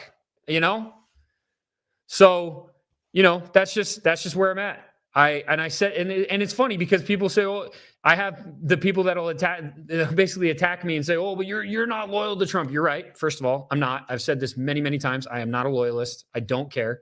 But second of all, I did the same thing. I had this same energy with Biden and Ukraine. The same energy. Go back and look at my posts.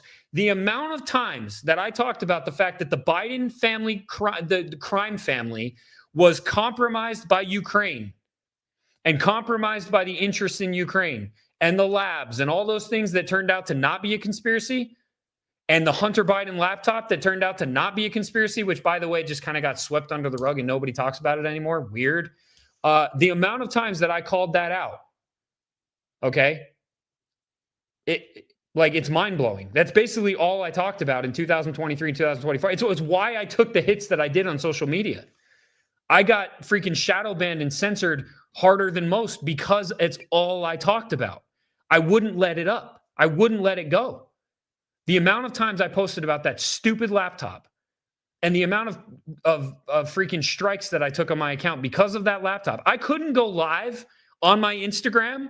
People remember this that have followed me. I could not go live on my Instagram for over a year and a half. I think it might have been actually close to 2 years because of the laptop post.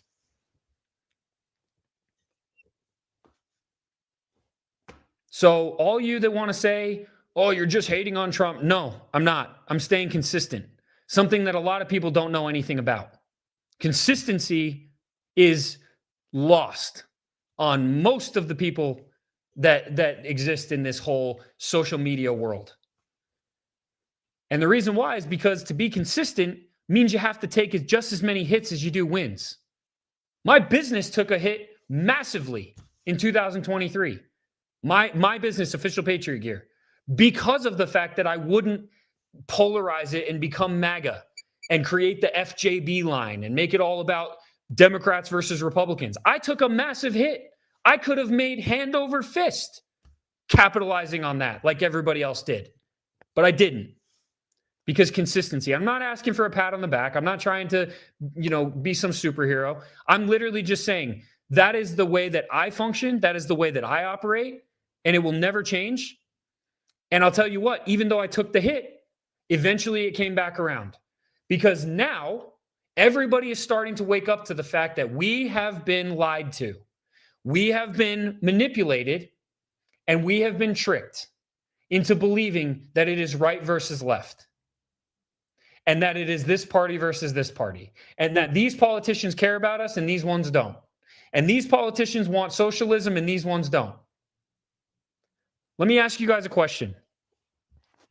And it's funny because I presented this to freaking Lieutenant Lakud the other night too.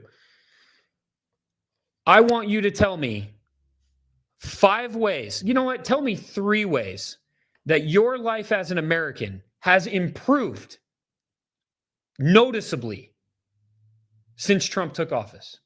3 ways that your life specifically as an American has improved. Tell me. I'll wait. And all of you guys in here that's talking about division, no. I'll tell you what, while you guys are answering this question, the division that's happening right now is necessary because what it's doing is it's dividing, once again, America first from America second, third, fourth, and last. That's what it's doing. Okay, it's not dividing the right like all these people want you to believe. It's not dividing the right. It's dividing who is actually America first and who is not. And that is absolutely necessary. And man, if it actually went the way that, if it actually continued to go this way, and this movement of actual America first continued to grow, imagine what might actually happen in this country. And to speak to that, that's exactly why these people are being attacked. Okay? That's why you have, let me see if I have this one. Let me see if I have this video. I'll pull it up real quick. Hang on. Yeah, let's pull this one up. Okay, just watch this. You put your finger on something important. You say, these people, Nick Fuentes and Tate and Andrew Tate, they're speaking into the lives of young men in a way that normie conservatives are not. So now let's ask ourselves the question, as Jews and as Americans, what actually could Jewish ideas leadership say to young men and to young women? What can Jewish ideas actually do to renew, replenish, revitalize this society that we care so much about? So, I really think that biblical ideas, and here I say they're Jewish ideas, but they were extended through Christianity as well. But, the sort of very Jewish idea that you have a role and a responsibility in the world, and you need to go do that in a muscular way, that actually Judaism values the idea that you're supposed to forge forth into the world and you have moral duties that you're supposed to do every single day. These are things that you're required to do every single day, and that you're a loser if you don't. Really, you're a loser and you're making your life worse. Okay, we shouldn't be shy about this. I think that we're all too shy about this sort of stuff with young men, particularly. We say, oh, well, if you choose not to, that's one. If you no. Your life will be worse and you will be a loser if you don't do these things that are going to make your life better. And again, I speak to young men all the time. And the reality is if they don't hear that message, then you're not speaking it proudly enough. And I think that's the mistake that, frankly, people in the pro-Israel community make all the time, is sort of an apologetic approach to the way that they're pro-Israel, or people in the Jewish community speak about anti-Semitism. It's almost an apology for, can't we just be tolerated? Saying, no, there's an actual value system. That value system actually coincides with traditional Americanism. And that gives you something to do. If you listen to Nick Fuentes, you are likely to be a loser. He is a loser. He is a basement-dwelling, ridiculous loser who spends his days ranting on the internet to a bunch of other basement dwellers. Don't be one of those people. You don't have to be that. You can actually go get a job. You can get married. You can have a girlfriend. You can actually, make something of yourself in this world. And it was really funny. There's one point where actually Tucker made some sort of disparaging reference to Fuentes about this when he was doing an interview with another delightful person, Candace Owens. And in the middle of this interview, he sort of made a disparaging remark about Fuentes. And Fuentes went right back at him and said, you're insulting the basement dwellers. Tucker, those are your people. Like you said they were your people, but actually you scorn them. I'm gonna pull this off now because I've learned that if I play these clips for too long, it freaking ends my stream. But there's so much wrong with everything that slimy serpent just said. This no shoulder having, zero muscle having, feminine cuck boy. Oh man, so much of what he just said is absolute bullcrap.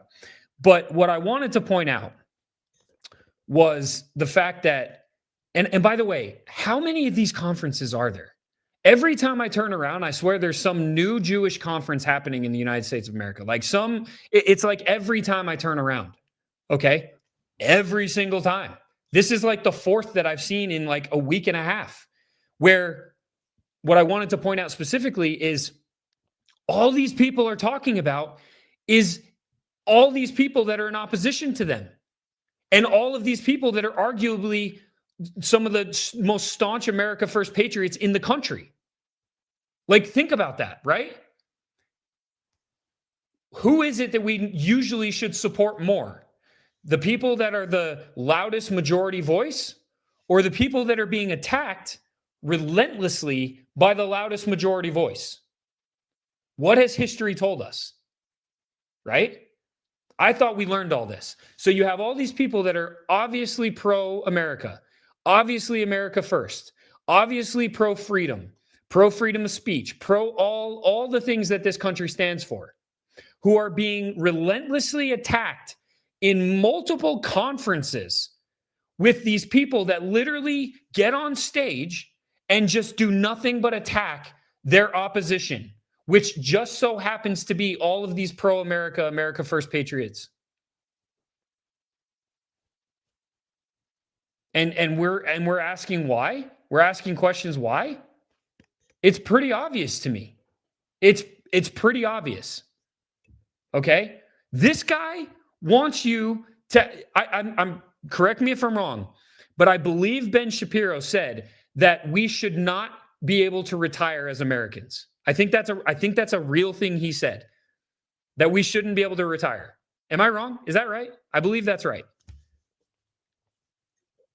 And so, look, honestly, I've seen some of these comments come in, but it's funny because since I asked you guys how many things have improved in your life personally, like you have noticed a personal improvement in your life since Trump got into office, overwhelming majority are saying it's not only not improved, it's gotten worse. So let me tell you my personal take on things.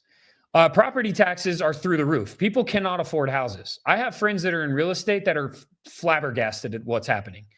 If you're a young person trying to own a home right now, it's impossible. It'll cost you $800,000 for a mid-level home in most places in the country, right? My gas in eastern Idaho is still close to $4 a gallon. Okay? I know that there's some places in the country that are better, but the fact that eastern Idaho is almost $4 a gallon, is a massive problem. Groceries, right? Groceries are astronomical right now. And I know that people are saying, oh, but it's funny because the Trump administration came out and said, oh, but Thanksgiving dinner is cheaper than it's ever been. What's hilarious about that is they then went on to explain what Thanksgiving dinner was. It was like 6 items, and they were Great Value brand from Walmart. So guys, if you're going to do Great Value brand turkey dinner from Walmart with like 8 like 8 products, 8 things, well then yeah, your Thanksgiving dinner is cheaper.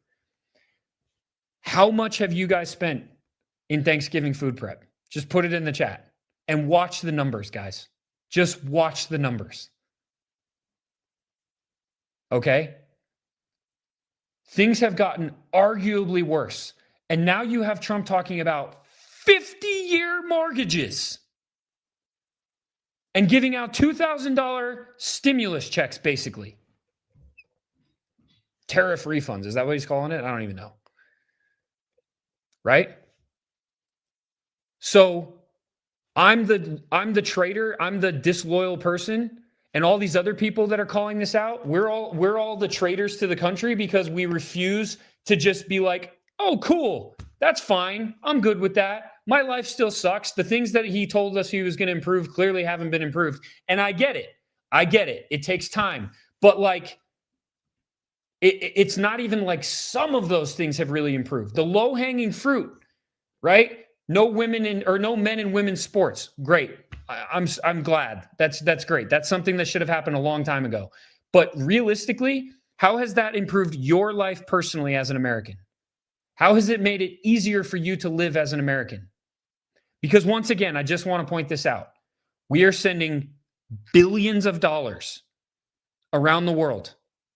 And there are countries, Israel, that have free education and free healthcare.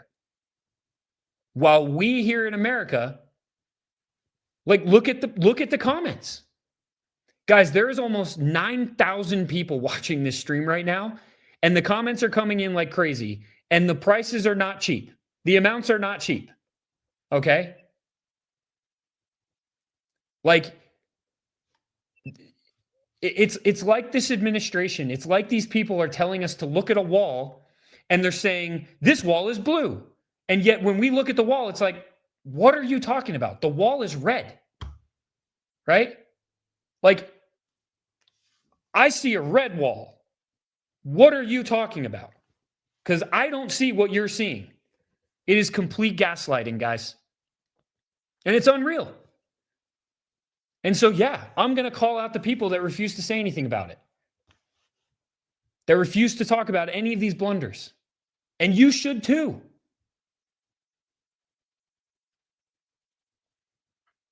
I'm gonna read some of these comments, guys. Let's see. I got a chicken and some stuffing this year. I have to depend on my family for the rest of the Thanksgiving load. Let's see what else we got here.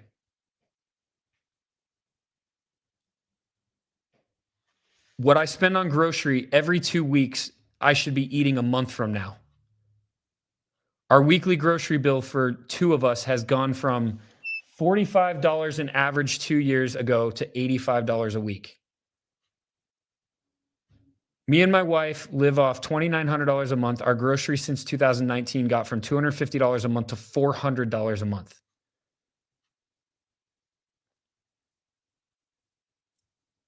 I mean, guys, like just read these comments. I just looked at the receipt from the turkey. $77 and I spent $185 on half the sides. My sister is bringing the other half. This is for 10 people.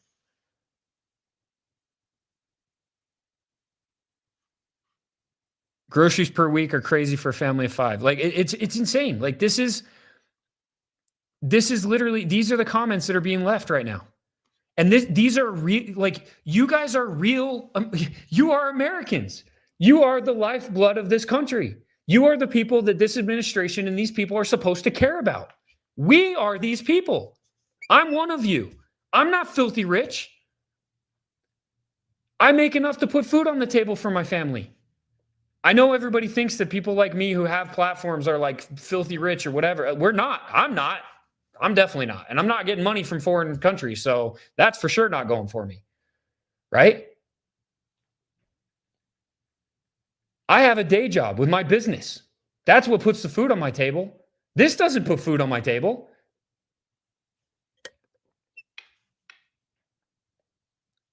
This is us. This is why it's we the people. This is why it's us versus them. It's not right versus left. It's not Democrat versus Republican. It's not conservative versus liberal. It's us, the American people, versus the people who don't care about us, but who claim to care about us and instead do things and act in ways that only benefit them. That's what this has become. And we have to wake up and realize this. And all these people that refuse to speak out, and all these people that are giving the administration a pass and giving these elites a pass and cucking for another country over our own, all these people that are putting us and our country last or second or third or fourth, they are no different. It is us versus them until they realize what they're doing and actually start to care about us, start to care about we the people, because they think they're not part of us, but they are. They like to think that they're bigger than us. They like to think that they're on another level. They're not.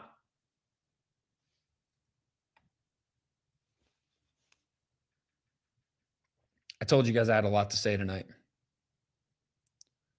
I'm just sick of watching what I'm watching. I can't stand it.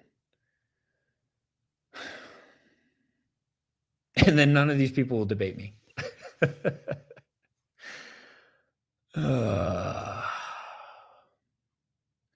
I had a bunch of other stuff queued up here, and you know, it's just more garbaggio.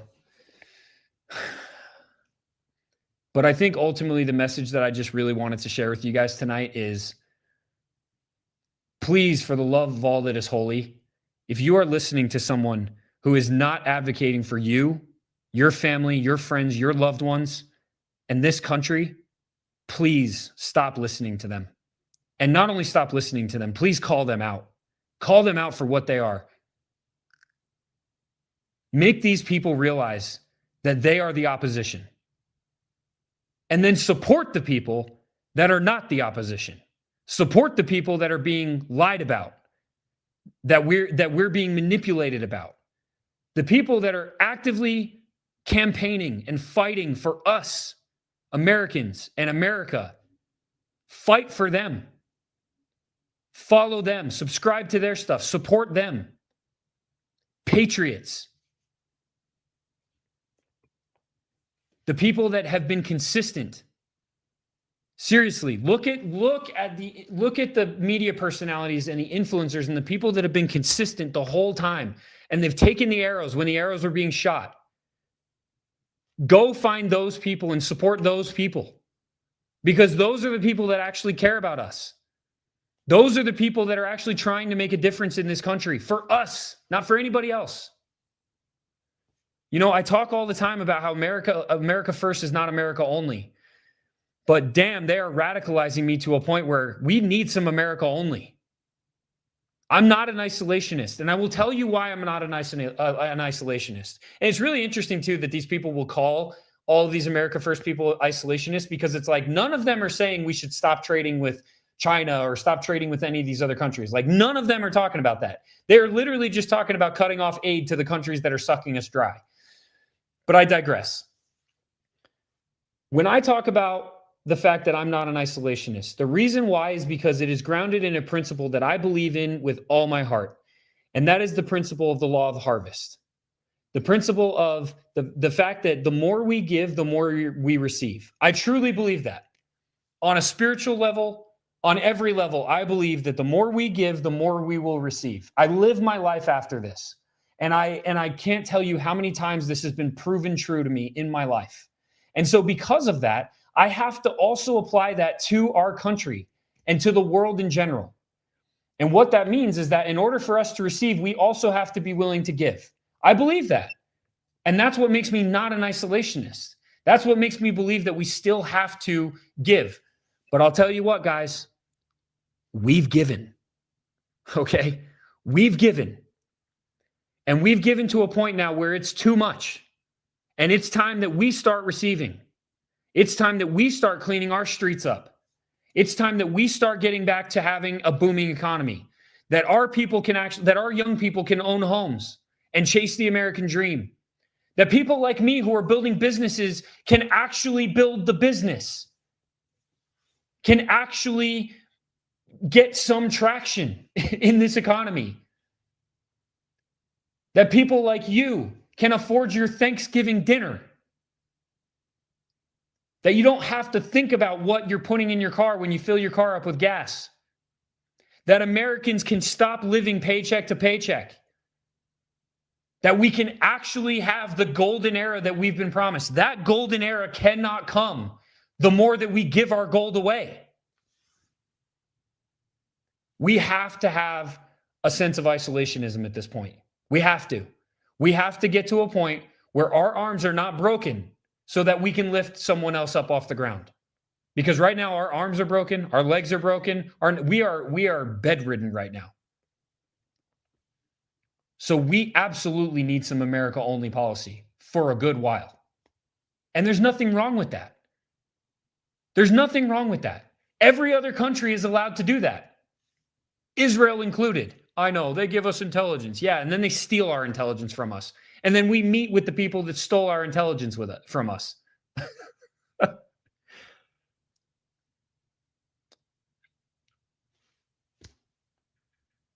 So what's the answer? What do we do?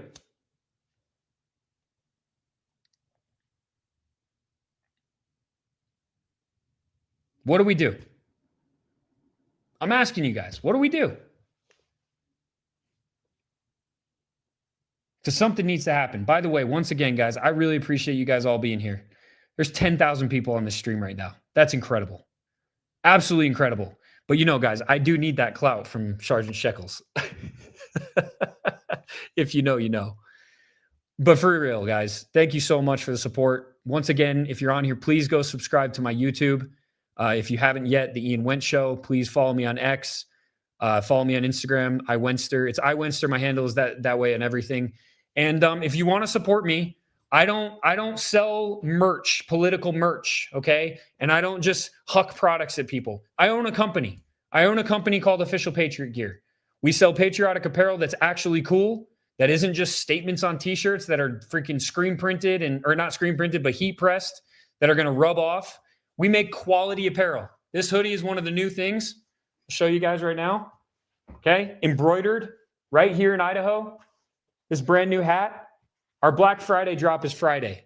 And I would ask that every single one of you go and support us then. I will tell you this too. Something else that might give you kind of an idea of how I run my business and how we do things with Official Patriot Gear. Every single year on Thanksgiving, we actually shut our website down completely. And the reason why is because I am so sick and tired of having this like consuming, shopping, culture, like completely encroach on these important holidays and the times we're supposed to be spending with family, right?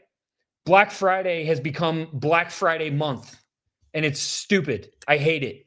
I remember the days when it was just Black Friday and me and my family would have an incredible Thanksgiving together. And then at midnight, we would go out and shop at the stores, right? Stand in line for all the cool deals. It's no longer like that anymore. With Official Patriot Gear, I actually try to do that. And since 2020, I have shut the site down completely, knowing full well that I'm probably taking a hit financially because of all the people that shop on Thanksgiving. But I do it because, once again, consistency. Family is really important to me. And I want people to focus on their family and gratitude over shopping. But damn, when we open that site on Friday, this year we have 35 new products. Officialpatriotgear.com for anybody that's asking. I'll put it right here. And I'll tag it. Or I'll put it up and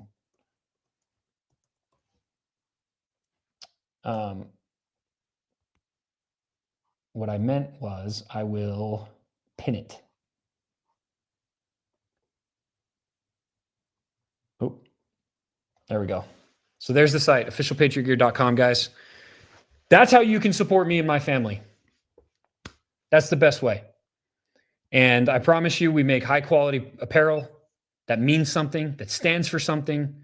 You're not just buying some political t-shirt that you're never going to wear again. This stuff you'll wear every day, all day. We don't deal in anything but quality. And our message is very simple. It's everything I've talked about on this stream and everything I've ever talked about. It's America first. It's freedom over everything. It's patriotism over party. It's just loving America, loving the people, and being proud of it. That's what our company stands for. That's what Official Patriot Gear stands for. And then we make some really freaking cool clothes. Stuff that actually looks good and you actually want to wear, not just your statement t-shirts like everybody else. See, I don't own a merch store, guys. I own a brand, and one that I'm damn proud of because we've stayed consistent. So if you want to support me, that's how you can support me. Aside from following me and all those other things, obviously. You can also subscribe. You can subscribe on my X. That's another way. I just started being able to actually get subscribers. I haven't been able to get subscribers or anything like that because I've been censored for so long. So I'm just kind of like figuring this out as I go. But that's another way you can support me. You can subscribe to my X. And I will be posting some awesome content. There's already some stuff in there, but I'll be posting some more. But anyway, I just wanted to I'm not going to spend a lot of time promoting. I just wanted to say thank you guys. That is my promotion. Almost 10,000 people on this, 10,875 people on this stream. It's absolutely incredible. I appreciate you guys for giving me the ability to have a voice, the ability to actually be able to share my thoughts and hopefully make a difference. And that's genuinely what I want to do. I want my kids to grow up in a place where they can be happy and free and not born into this world where they're just going to become a slave to the system, where they can actually chase their dreams and they can actually build and create and grow, where America is still the actual, shining castle on the hill, that we are actually the standard for freedom. And we've gotten so far away from that.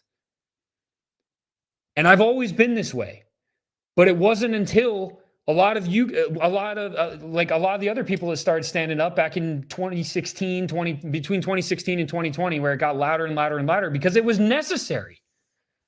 And it's continued to be even more necessary. We have to stand up. And I'm just grateful for the ability to do it. And I hope that you guys can feel the sincerity in my voice and when I speak about these things.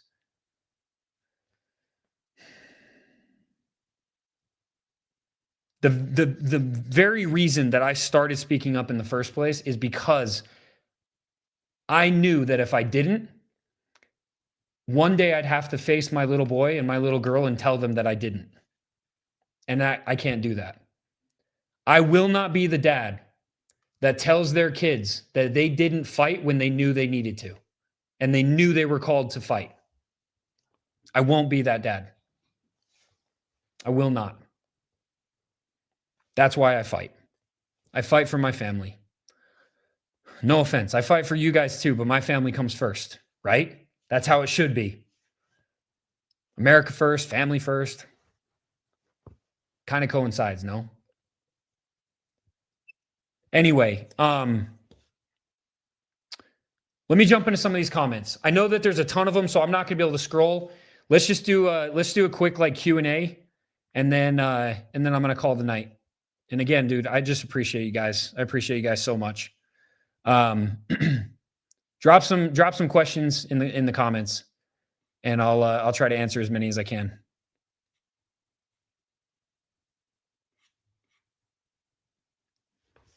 What do you guys got for me? Yeah, and for everybody that's asking, I'll post this. This will be posted on my YouTube. It'll be posted on my X. Do I still watch the Charlie Kirk show? No. But to be honest with you, I didn't really watch the Charlie Kirk show a ton before. I've said this before, guys. I was not like super pro Charlie Kirk. For a long time, I was actually very anti-Charlie Kirk because of the fact that I believed he was a Zionist. When I started to turn around is when I started to see him speaking more about Zionism and about asking the questions that he did towards the end of his life. Really within like the last year. And I actually made a post about this and I said, you know what? Charlie Kirk is actually surprising me. He's starting to say things. He's starting to ask questions that I never expected he would.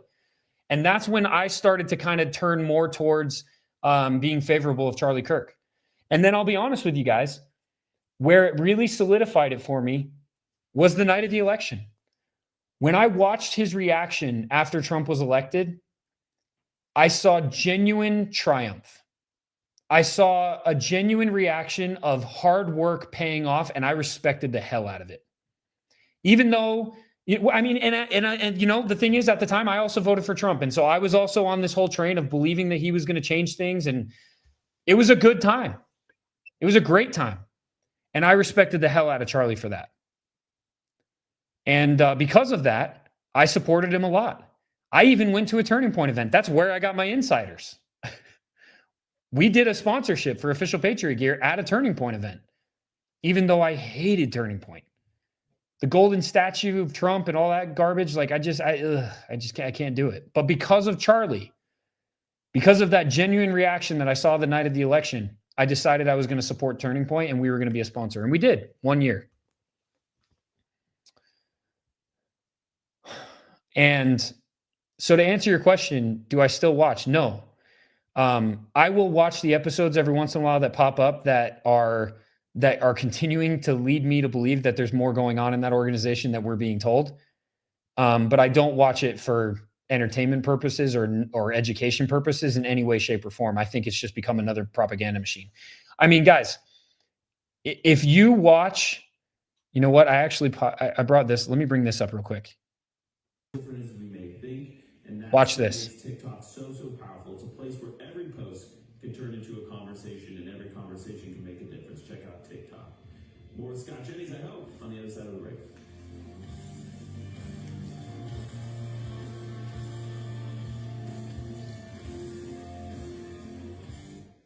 The system is outdated. So before that, it's actually not the right one, but before that, I have the other one. I don't want to pull it up though. It's just going to take more time, but basically I'll post these on my Instagram and my Twitter. I have posts that people have sent me of commercials during the Charlie Kirk show now that are super pro-Israel, super pro-Zionist, all towards this Zionist agenda. And it's basically just become a propaganda machine for Zionism. And again, I've talked about this so many times, and what it comes down to, and the reason why I believe that there's something more nefarious going on is simply because Charlie Kirk was not only one of the most, but probably the most influential individual when it came to the two youngest generations right now. Those two youngest generations are the most valuable to Israel and the Zionist agenda. Why? Because they're the first generations that don't believe they're bullcrap. The other generations have been manipulated for so long and propagandized for so long. These generations don't believe it. And they're losing them, and they know that. And that's why I believe that there's more to this whole story with Charlie Kirk. They stood to gain the most. He had to be taken out. In my opinion, again, this is just my thoughts, my speculation, but it just seems to be the answer for me.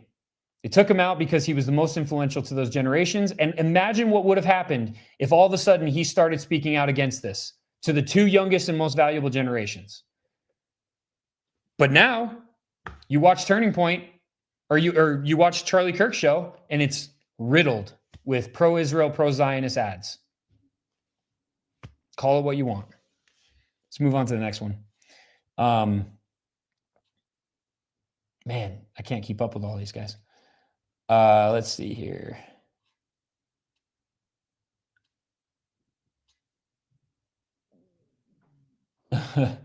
Seriously, holy crap. All right. I appreciate everybody talking about the gear. Thank you, guys. All right, let me go through, find these questions. There's so many comments. Did the Kirk family change their name when they arrived in the USA to make it sound more English friendly? I don't know. That's the first I've heard of something like that. I'm not sure. I can't really speak on that, to be honest. Let's see. And I'll answer this one too. Someone said, "Are your hats made in the USA?" So listen, and I've been very open about this. To make apparel in the USA, especially for small businesses, and anybody that owns a clothing company understands this, it's near impossible. It costs too much, especially now. It costs way too much, and to find actual quality is almost non-existent. Which, by the way, that's the reason why when you buy stuff from Trump or Turning Point or any of these other organizations, most of it is from China, guys. I got news for you. Okay. Basically, every clothing company on planet Earth in America, okay, you buy blanks and then you embroider, screen print, customize, fulfill, and ship out of the United States of America. That's how it works. We try to stay as far away from China as we possibly can, but most of our stuff is imported goods, just like everybody else. And then we customize and build everything right here in the United States of America, in Idaho, small town, ship it right out of here. But I'm very upfront and very transparent about that. I don't try to lie about it. I'm not trying to, trick people. We are very upfront about that. And the fact is, our goal is eventually to get to the point where we can be completely American made. But right now it's just not in the cards. It's not possible. My business would literally die overnight if we tried to do that. And to go even further, I'll explain kind of what's happened in the past. We have actually offered an American made Patriot tee. It was not only our highest returns, it was also the most money we've lost. Because what would happen is people would buy the America First or the America Made Patriot tee that they, freaked out about and gave us bad reviews for. And then when they got it, it didn't fit well. It was bad quality. And so they would email us and literally say, "Hey, can you just send us the original one? Because this one, we don't like this one." So then we paid for the shipping twice. We paid for the return. It didn't end up selling. And we had to give them another shirt to replace it. We didn't make them pay. We just gave them the shirt because that's how we do it. So the answer is no. Most of our stuff is not American made. When we can get American made stuff and we can do collaborations with small American businesses, we do it every chance we get. As a matter of fact, our new Christmas ornaments are literally made by hand here in Idaho by a small business. But no, like every other company, our blanks come from overseas, whether it's Nicaragua, because I have a personal connection because of the mission I served there, or Haiti, or some of these other countries that are able to create these blanks. And by the way the system works is all of the clothing companies in America order from the same distributors that get the clothes from these places. They order these blanks and then they get them in and they customize them. That's how it works. So, but I'm all completely upfront about that. And I know there's people out there that say, "Oh, you're just a fake patriot because you're saying that from your Chinese cell phone. So miss me with it. Okay. You're watching this stream on your Chinese computer. Okay. You probably drive your Chinese car and most of the stuff in your house is made in China. So miss me with the selective activism. And instead of attacking small businesses that are trying to make a living and trying to build something that's actually worth something to talk about and something that's patriotic and something that stands for all the things that we stand for as Americans, instead of attacking that, support it. Just like you support all the other big brands and don't ask any questions. Why is it that the scrutiny only comes to the American companies, the small businesses? And that is a reality. Ask anybody that owns a small business. One of the most relentless attacks is if you're not completely American made, then you're a sellout. Yet they give the pass to the corporations and everybody else that does it just like they do. We love America. We try our best to be completely America first. But part of being America first is looking out for American jobs over American products. Because I would rather employ 20 plus people like we do than worry about having a shirt that's completely made in America that's going to cost us more, lose us a lot of momentum, quite frankly, and be almost impossible to produce. I'm worried more about American jobs. Hope that answers the question. Let's see.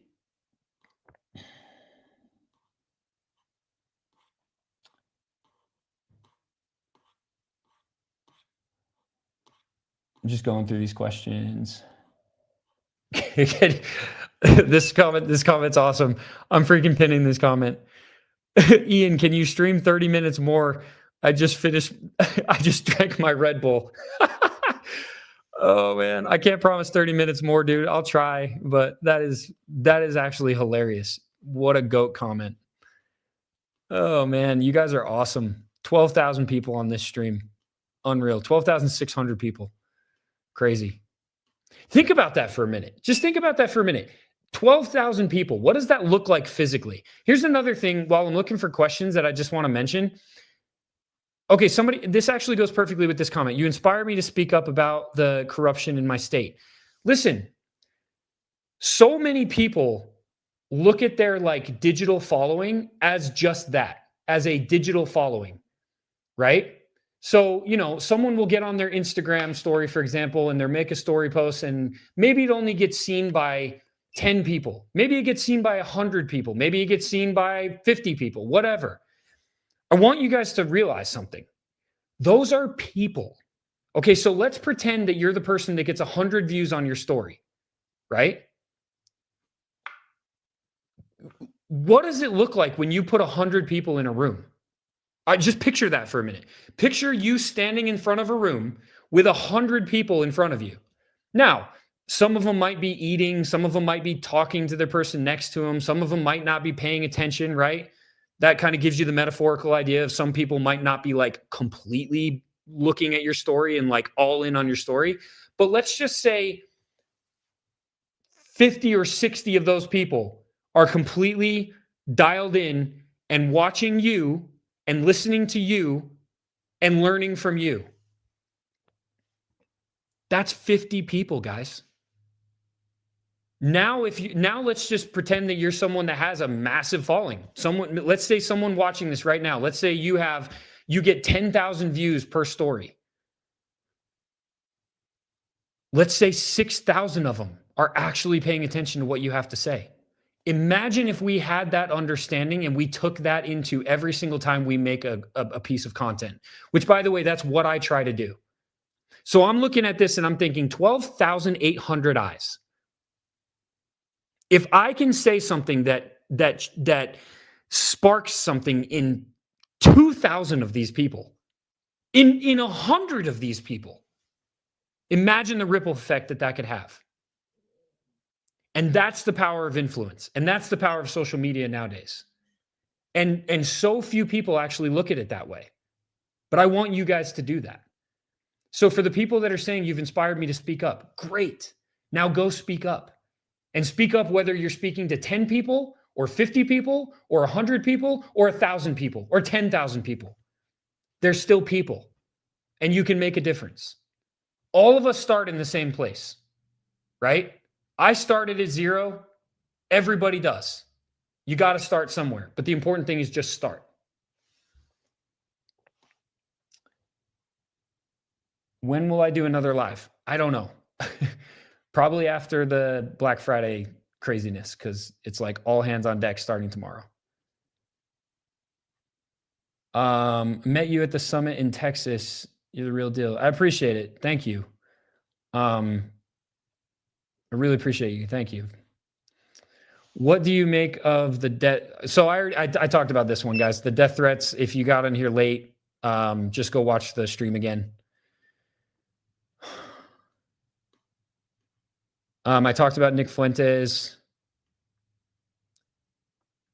I just gave you the best way to start creating a platform, guys. Literally, just start talking. This is my first live, just stumbled. Awesome, welcome. Again, guys, please subscribe to my YouTube, subscribe to my X. If you want to support me financially, you can subscribe to my X, or you can go support my business, officialpatriotgear.com.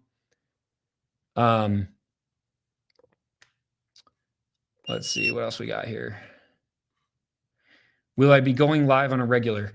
I try to do it like a few times a month.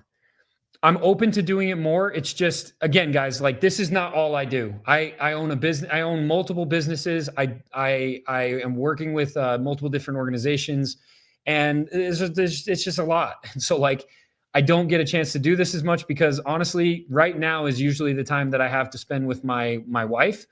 But tonight she wanted to read her book. So here we are. Win-win. My wife reads her book. I get to stream and hang out with you guys. But I'll try to, I'm going to try to do it as much as I can. Yeah. Especially if you guys keep on supporting me like this.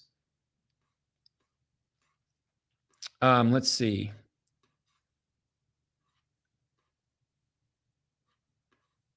I already spoke on the Candace stuff.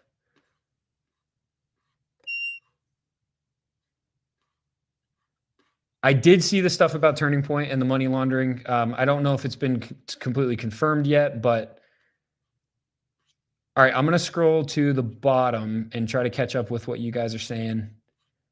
Let's see.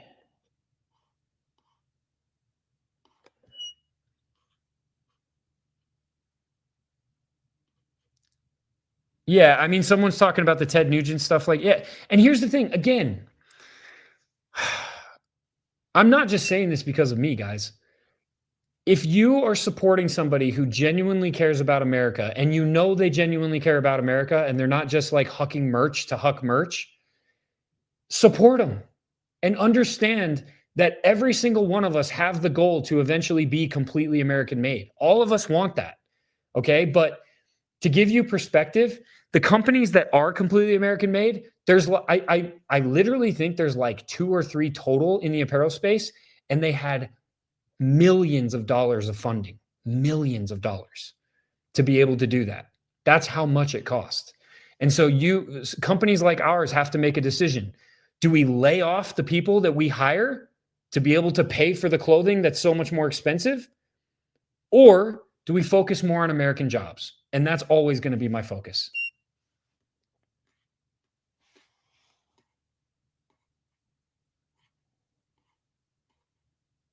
Let's see.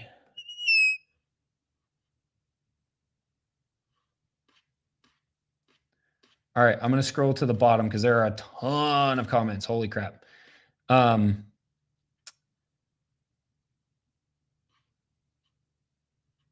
Let's see. What book is she reading? No, she's not reading that book. I don't know. She likes fantasy books. She's reading some like fantasy books. She's all about the fantasy books. Is she part of Candace's book club? No, she's not. My wife is very much not me, which is perfect, which is exactly how it should be. You know, what's really funny is when I went pretty hard at Tatum, it was so funny because he basically stepped out of the ring and then his wife like went nuts. I mean, she like doxed my follower and like threatened to dox me. And she went on this like whole 24-hour tirade, basically attacking me and anybody that knew me. And it was insane, but it was actually really like awesome to witness because it made me realize even more how much I love and appreciate my wife, because my wife the whole time, she had no clue. Like she had no clue what was going on. And even when she did find out what was going on, she was still only worried about talking to her family, raising the puppies that we had in our house.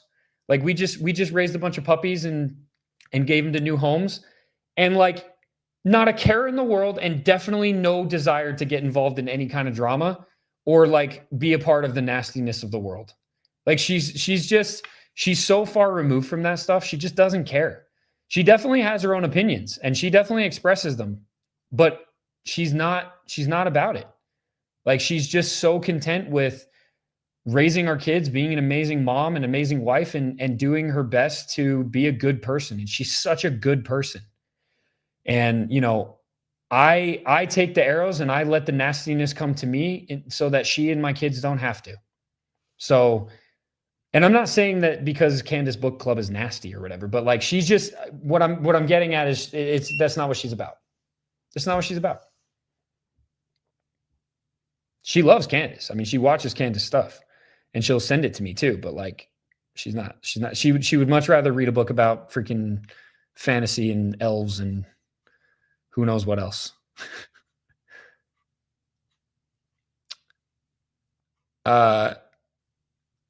Let's see.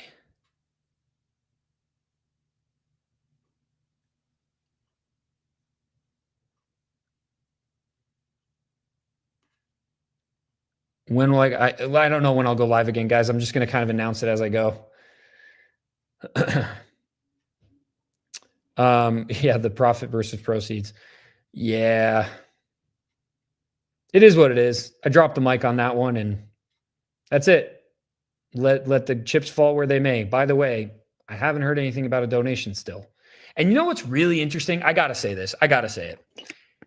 What's really interesting is he still, according to his own ads, I mean, he had an ad on his story today that had pictures of all of his merch. I'm talking about Tatum, by the way. All of his merch. None of it was Charlie Kirk merch. And it talked about his Black Friday deal, 30% and 60%. And then underneath, it still had that statement of 100% of the profits of Charlie Kirk merch go to the Kirk family.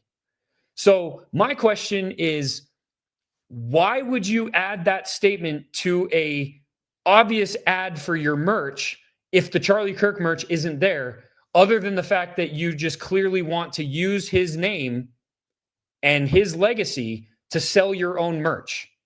I'm just saying, that's how it appears to me. Not saying that's exactly what he's doing, but I don't like if I had a bunch of my merch, right? A bunch of my clothing, and I put it up on an ad, and then I randomly added like a statement that says the merch that I, or let's just put it this way. Let's say I have a t-shirt that has Thomas Massey on it, and the ad itself doesn't have the Thomas Massey t-shirt, but it says at the bottom that the Thomas Massey t-shirt, the profits from the Thomas Massey t-shirt are going to go to Thomas Massey Foundation or whatever, right? Just using this as an example. Why would I include that if his shirt's not in the ad? Other than the fact that it would be a literal emotional hook to be able to get somebody to buy more of my stuff or go to my store. Just saying, that's, if I was doing it, that's how I would do it. But I wouldn't do it because I think the reason's obvious. But yeah, I don't know. Just, that to me also tells me that they're still collecting the profits, and I guess they're still just working on getting that check to them. Whatever.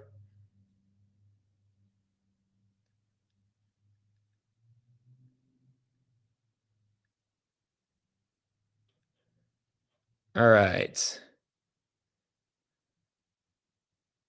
That's a good question. Anybody know how many people have been indicted for fraud discovered by Doge? Does anybody know anything that's happened with Doge? Because I don't. I mean, Doge was supposed to do all these amazing things, but so far I haven't seen anything. Have you?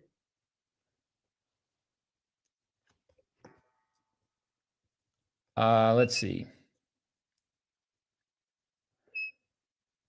When are you restocking the site? I want some of the old. It should be completely restocked by Friday. Friday is like the day, guys. Friday is the day. Everything drops on Friday. All the new stuff.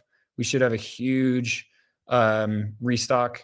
I hate the word merch. Yeah, I hate the word merch too. Merch is so fake. Merch is like, it's literally what I look at. The word merch is like when I consider when people just grift with merch, right? It's like there's a difference between, and I actually called them out on this. There's a difference between a merch store and a apparel brand or like clothing, right? Merch is just that like quick on-demand political statements on a t-shirt bull crap. And I can't stand that.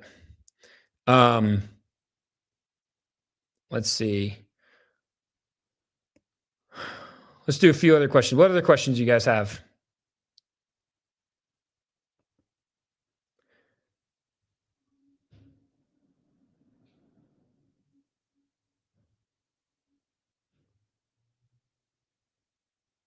Thank you guys. All of you guys that are saying you're subscribing, I really appreciate you. Thank you.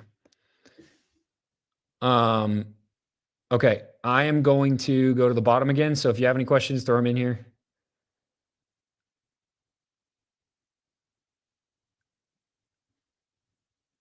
Do you think Trump will be able to run for it?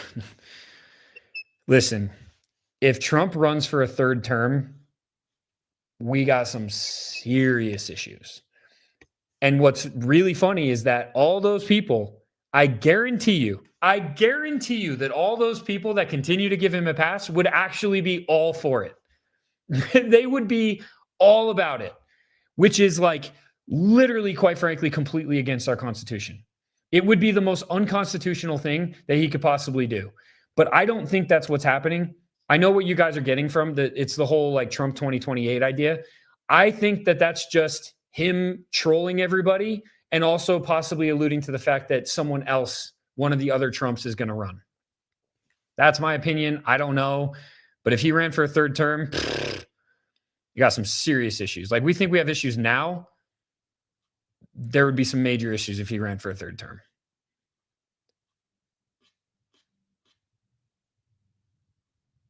Let's see. JD is terrifying. Yes, he is, especially if you consider where he comes from. Especially if you consider where he comes from, Palantir, just Peter Thiel, all that crap. It's insane. I did a deep dive on JD actually. It's on my Instagram. If you go to my highlights and you watch the Q&A one, I did a big deep dive on JD.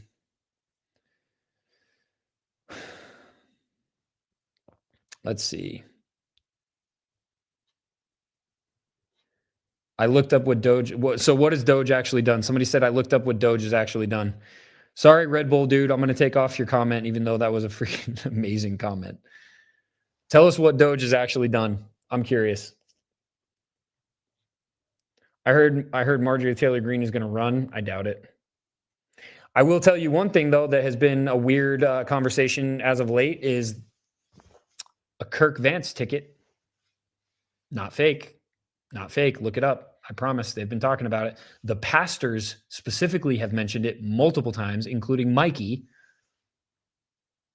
Kirk Vance ticket, huh? Interesting. Just saying.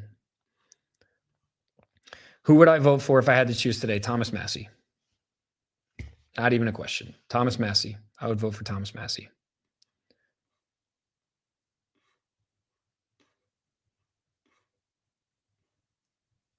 That would be my vote. No question about it. He has actively campaigned to release the Epstein files. He has shot down overspending multiple times. He has called out the obvious blunders of the Republican Party and the conservatives. He has been completely consistent with everything he's talked about. His wife literally, allegedly, was murdered. He lives off the grid. He believes in sovereignty. He believes in freedom. Thomas Massie is arguably the only America First patriot left in Congress. And there's a reason why he keeps on getting attacked.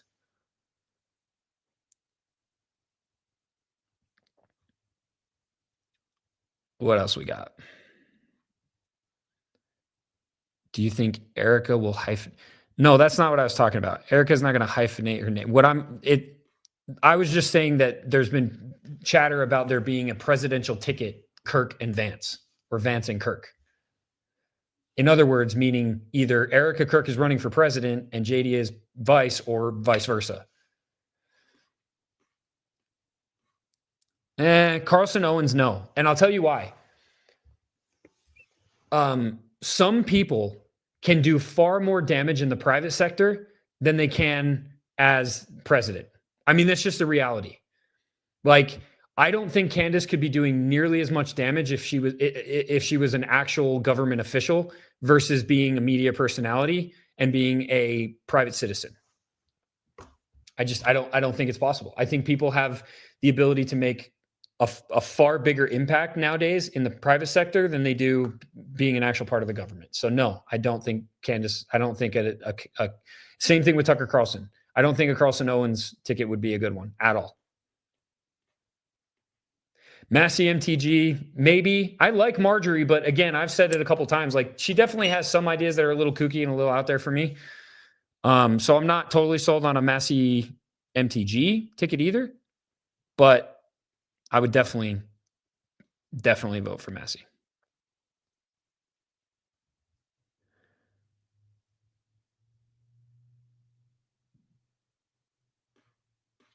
Let's see what else.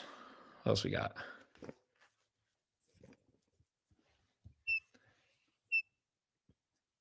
This is a good. We'll answer this question. How would you feel if people talked about your wife in the way Erica Kirk is being talked about? Genuinely asking. Obviously, nobody wants their wife to be slandered or questioned or whatever. but it is what it is. Like the thing is, you cannot tell me for even a second that her response hasn't been just weird and off.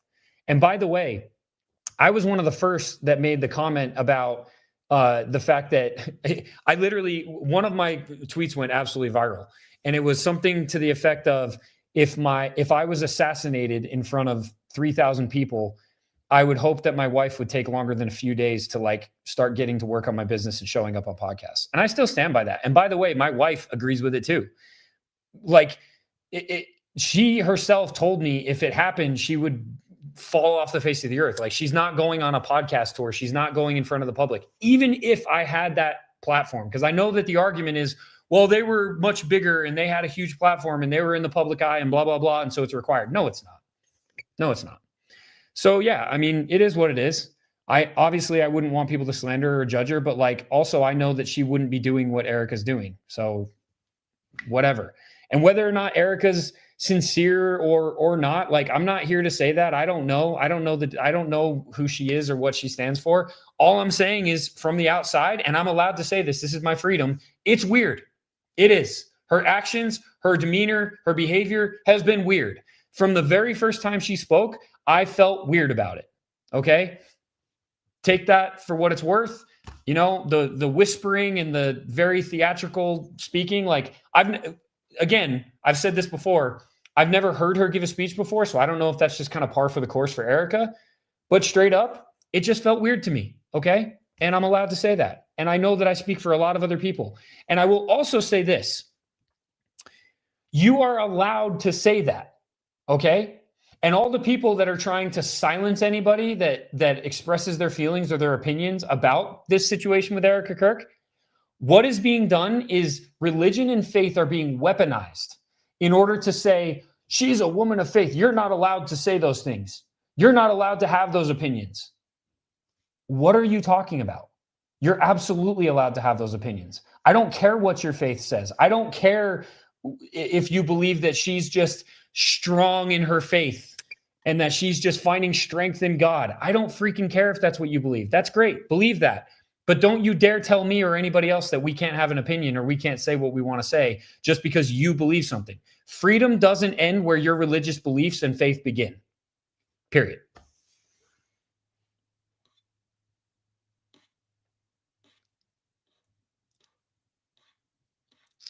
Find the next question.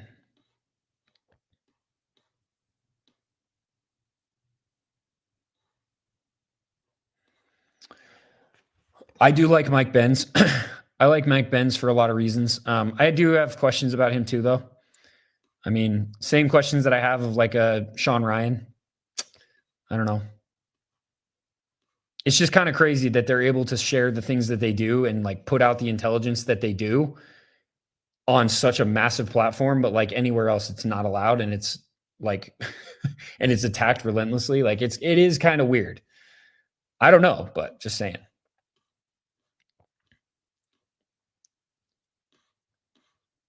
Yeah. So yeah, I mean, I don't know. I'll be honest. Someone asked me about what I think about Erica Kirk and the Egyptian planes. I don't know. There's just some things I don't know. I don't know enough about that to speak on it. Again, it's another thing that's freaking weird. Like so much about this is just weird. Doesn't make sense. It's off. It's inconsistent. It's the reason why everybody's continuing to ask questions about the assassination, because none of it makes sense. And I've said this before too. It's like, if something made sense, if like any part of the official narrative made sense, then it would be one thing. But literally everything that has happened and everything they have told us does not make any sense. All of it is inconsistent. None of it feels real. And so that's why it's like, there's more to this, and we all know it.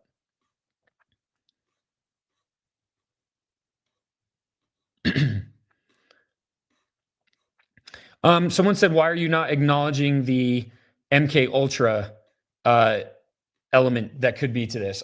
I'm not acknowledging that. I've actually spoken about this multiple times. I absolutely believe that MK Ultra is a real thing. For those of you that may not know, I'm sure everybody in here does, but just in case, MK Ultra is a secret government program that was never stopped. And basically it's the way that they use psychedelics and mind control methods to actually control people's minds and control people's actions. The movie Manchurian Candidate was not a movie, it was a documentary. And there's been credible intel that has been leaked and multiple whistleblowers that have talked about the fact that MK Ultra is a real program. It started with Project Monarch, coincidentally with the Nazis. Do with that what you will. But basically, they have the ability to control what people do. And by the way, the reason why it's not hard for me to believe this isn't because I believe in government corruption and because I believe in all these things. It's actually just the simple fact that I have literally watched grown men be hypnotized into dancing like Britney Spears at a fair. How many of you guys have watched a hypnotist? Some of the things they do to these people are insane. Just by like word triggers. They get them to dance around. They get them to believe that their chair's on fire, that at the sound of a bell, there's a snake in their lap. I mean, it's like the craziest things that I've seen. And that's very real. I've watched it happen. It's not staged. So the fact that a hypnotist is able to do that, what makes you think that the government with unlimited resources, psychedelic drugs, and the most insane methods can't make somebody literally become an assassin? To me, it's like logical that that's possible. Again, I'm just a conspiracy theorist, but, seems pretty logical that that would be a possibility. So I'm not acknowledging that. I absolutely think that's a possibility. But I also think that multiple things can be true. And so is it possible that the assassin was an MK Ultra patient or subject? Yes, absolutely. But is it possible that there was also more involved in the assassination and more happening behind the scenes, and he was just used as part of it, as an asset to the overall plan? Also, yes. So, we live in a world where everything is very like, everybody believes that it can only be this or this. And that's not the case. It can be this, and this all at the same time. But I feel like we forget that. And that's a lot of the reason why there's so many echo chambers, because people can't understand the nuance of a situation, right?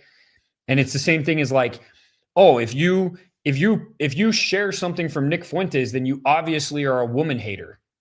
No, I disagree vehemently with everything Nick says about women. That's just my opinion, right? I don't agree with anything he believes about women, okay? But I agree with almost everything he says about America first and about putting our country first and about getting out of foreign entanglements and everything he says about the corruption that exists because of Israel. Like, but you can do that. See? That's how it works. So yeah, I'm not acknowledging MK Ultra. I definitely think that's a possibility. By the way, I have another highlight on that. I have a massive highlight on MK Ultra and the origin of it on my Instagram. It's called Raven's Crag. It's the origin of the entire project. Let's see. Okay, there's a ton more comments, so I'm just gonna scroll faster and try to find these other questions.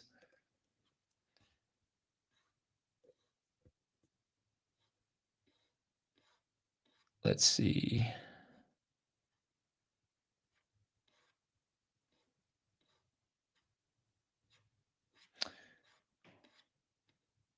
There's just a lot of comments. I'm trying to get to the question. Have you read the stuff Benz wrote about the blog early 2000s? Yeah, Benz is, just because there's so many people on this right now, I don't want to put a fire hose down people's mouth. Benz is really, really deep. And so I don't really want to go into Mike Benz stuff right now. It's so deep. If you had to leave the US, where would you move to? That's actually a really good question. I don't know. I actually, one of the coolest trips that my wife and I have ever taken was actually France. We loved France. We stayed in Paris for 6 days, and then we toured all of Normandy, and we stayed in a different place for like another 6 or 7 days all throughout Normandy. And man, France was so awesome. We loved it. The food was great. The people were great. It was like the exact opposite everybody told us it was going to be. But the problem is that was a long time ago. And now that country, along with all these other countries, are freaking burning to the ground because of the constant globalist elite push for socialism and crazy authoritarianism and everything else that's happening. So like, where's safe? I don't know. I really don't know. I can tell you that I've lived in a socialist, communist country before for over 2 years. And so I definitely don't want to live in one of those again. I lived in Nicaragua for over 2 years. That's why I speak Spanish. And why, honestly, I'm as patriotic as I am is actually because of my service there, but missionary service, not military service. I am not a veteran. I don't know. I don't know if I have an answer to that, honestly.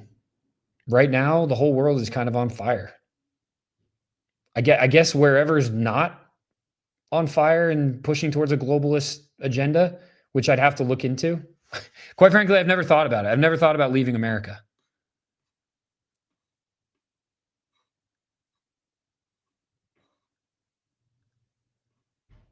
Ian, you have the money. You need to find other Christians and like Thinking America First to contact Ryan Matta and make a full doc. I'm connected with Ryan Matta. We've talked about making a documentary, but I definitely don't have whatever money it is you're talking about. We have talked about doing a documentary though, and that may still come out. We'll see. Ryan Matt is the man though. He's a good dude. Let's see. We can crowdfund it. Yeah, that would be cool. I'd be open to it. Have I heard of Operation Northwoods? Go watch my highlight on Instagram called Northwoods. I did a full breakdown of Northwoods. One of the most comprehensive ones that I've done. These are actually the reason why my social media grew the way it did, guys, just so you know. I made these little mini documentary films in Instagram and used like metal music on the background. Go watch my highlight Northwoods. It's on my Instagram. But yes, I absolutely know about Northwoods. It's one of the reasons why I believe that our government is capable of what it's capable of. All right. I'm going to scroll all the way to the bottom again. So if you guys have questions at the bottom, that's what we're going to catch. What would you do? What would you do if Israel offered you 20 million to shut up? I would give them a finger and tell them to take their shekels and shove them in their ass. If that's you, that's my answer. I can't be bought.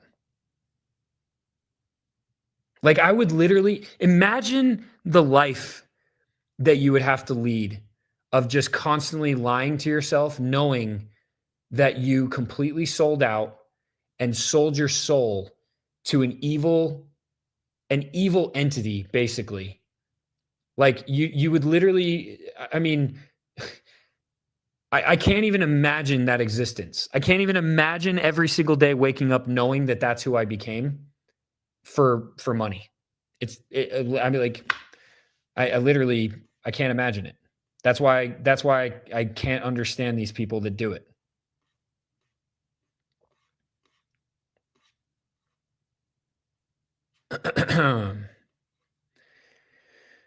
Let's see. Do you have your kids in public school? How do you feel about homeschooling? Wish I homeschooled my son. Our kids are not in public school, nor will they be, at least not until probably high school. We do, I guess you can consider it a private school, but it's not like that kind of private school. It's just like a kind of homeschool, private school kind of thing. My wife doesn't homeschool though. We don't homeschool, but we don't do public school either. And I don't plan on doing it, like I said, until probably like high school. And the only reason I would do it in high school is because I want my son and my daughter to have the experience of like the social atmosphere and sports. You know, sports taught me a lot of what I know and made me a lot of who I am. Being on teams and learning teamwork and learning leadership and learning just all the things that sports teach you if you actually dive in and like really commit yourself to it. I want my kids to have that as well. And it's really hard to have that outside of public school. You can, but it's more difficult. So I hope that answers that question. Yeah, I would be what I hate. Exactly. It's the main reason, guys, why I call out the hypocrisy all the time, because probably my biggest pet peeve is hypocrisy.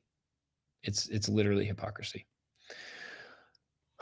All right. Well, Red Bull man, I think I stayed on for an extra 30 minutes. I am going to jump off now, but I just want to say once again, guys, I really, really appreciate all the support tonight. I appreciate you guys jumping on here. And just hanging with me and supporting me and letting me rant to you, letting me get some of my thoughts off my chest. Once again, if you guys want to support me, please go subscribe to my YouTube, The Ian Wentz Show. I not only do these lives, but I also have my podcast, The Ian Wentz Show, and I have some awesome guests. If you guys know who Clyde Dixon is, or Cato, if you guys know who those guys are, they're actually coming on my podcast in the next couple of weeks. They're going to be absolute bangers. I've already had Ian Carroll on. That was an awesome episode. A bunch of other people. So you can go watch the episodes and also catch the new episodes that come out, as well as the streams. Subscribe to my YouTube, please. And then if you want to support me, subscribe to my X. I will be posting subscription-only content. There's some in there right now, but I'll be posting some more. This is a very recent thing. Like I said before, I am finally able to actually get subscriptions. I wasn't able to before because of censorship. Now I'm able. So if you want to subscribe, please do that and support me. And then the biggest way that you can support me, again, is my business, officialpatriotgear.com. It is not a merch company. We don't do political slogans on T-shirts. It is a patriotic apparel company that stands for America first, freedom over everything, patriotism over party. And we actually make some really high quality, awesome stuff that you can be proud of, stuff that I'm wearing right now. Our biggest Black Friday deal is our biggest Black Friday drop. Annual Black Friday drop is Friday. 35 plus new products, a bunch of new designs, some really cool bundles. And it won't be available till Friday. I've already talked about this a little bit, but I'll mention it again. Every single Thanksgiving, every year, we shut down our website completely. And as stupid as that sounds, we do it because we want you to focus on family and gratitude and not shopping. We want you to really be present. And then Friday, doors open, and Black Friday is always our biggest drop, our most anticipated drop. We have some of the coolest stuff coming out. But that's how you can support me. I don't have sponsorships. I don't have any of that stuff yet. I have smaller ones that I do just, like First Form. I'm an athlete for First Form and Summit Rejuvenation, TRT, stuff like that. You guys know about that stuff. But as far as like my actual business and the ways that you can really support me and the people that work for me, officialpatriotgear.com, grab some gear, represent it. Please leave a review, wear it proudly, and share our message. Other than that, again, guys, I appreciate you, every single one of you.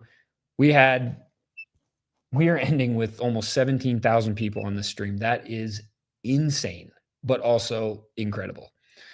I'm not stopping. I'm going to keep going. As long as you guys support me, I'll keep going. Even when you don't, I will. I'm not going to stop. I can't stop. So anyway, appreciate you guys. Hope you have an awesome night. Hope you have an awesome Thanksgiving with your families. Just support the people that are standing up for this, guys. Support the American First Patriots. Support the people that actually care about you and me, that actually care about this country. Stop supporting the people that don't, and call them out where you can. I appreciate you guys. I'll catch y'all later.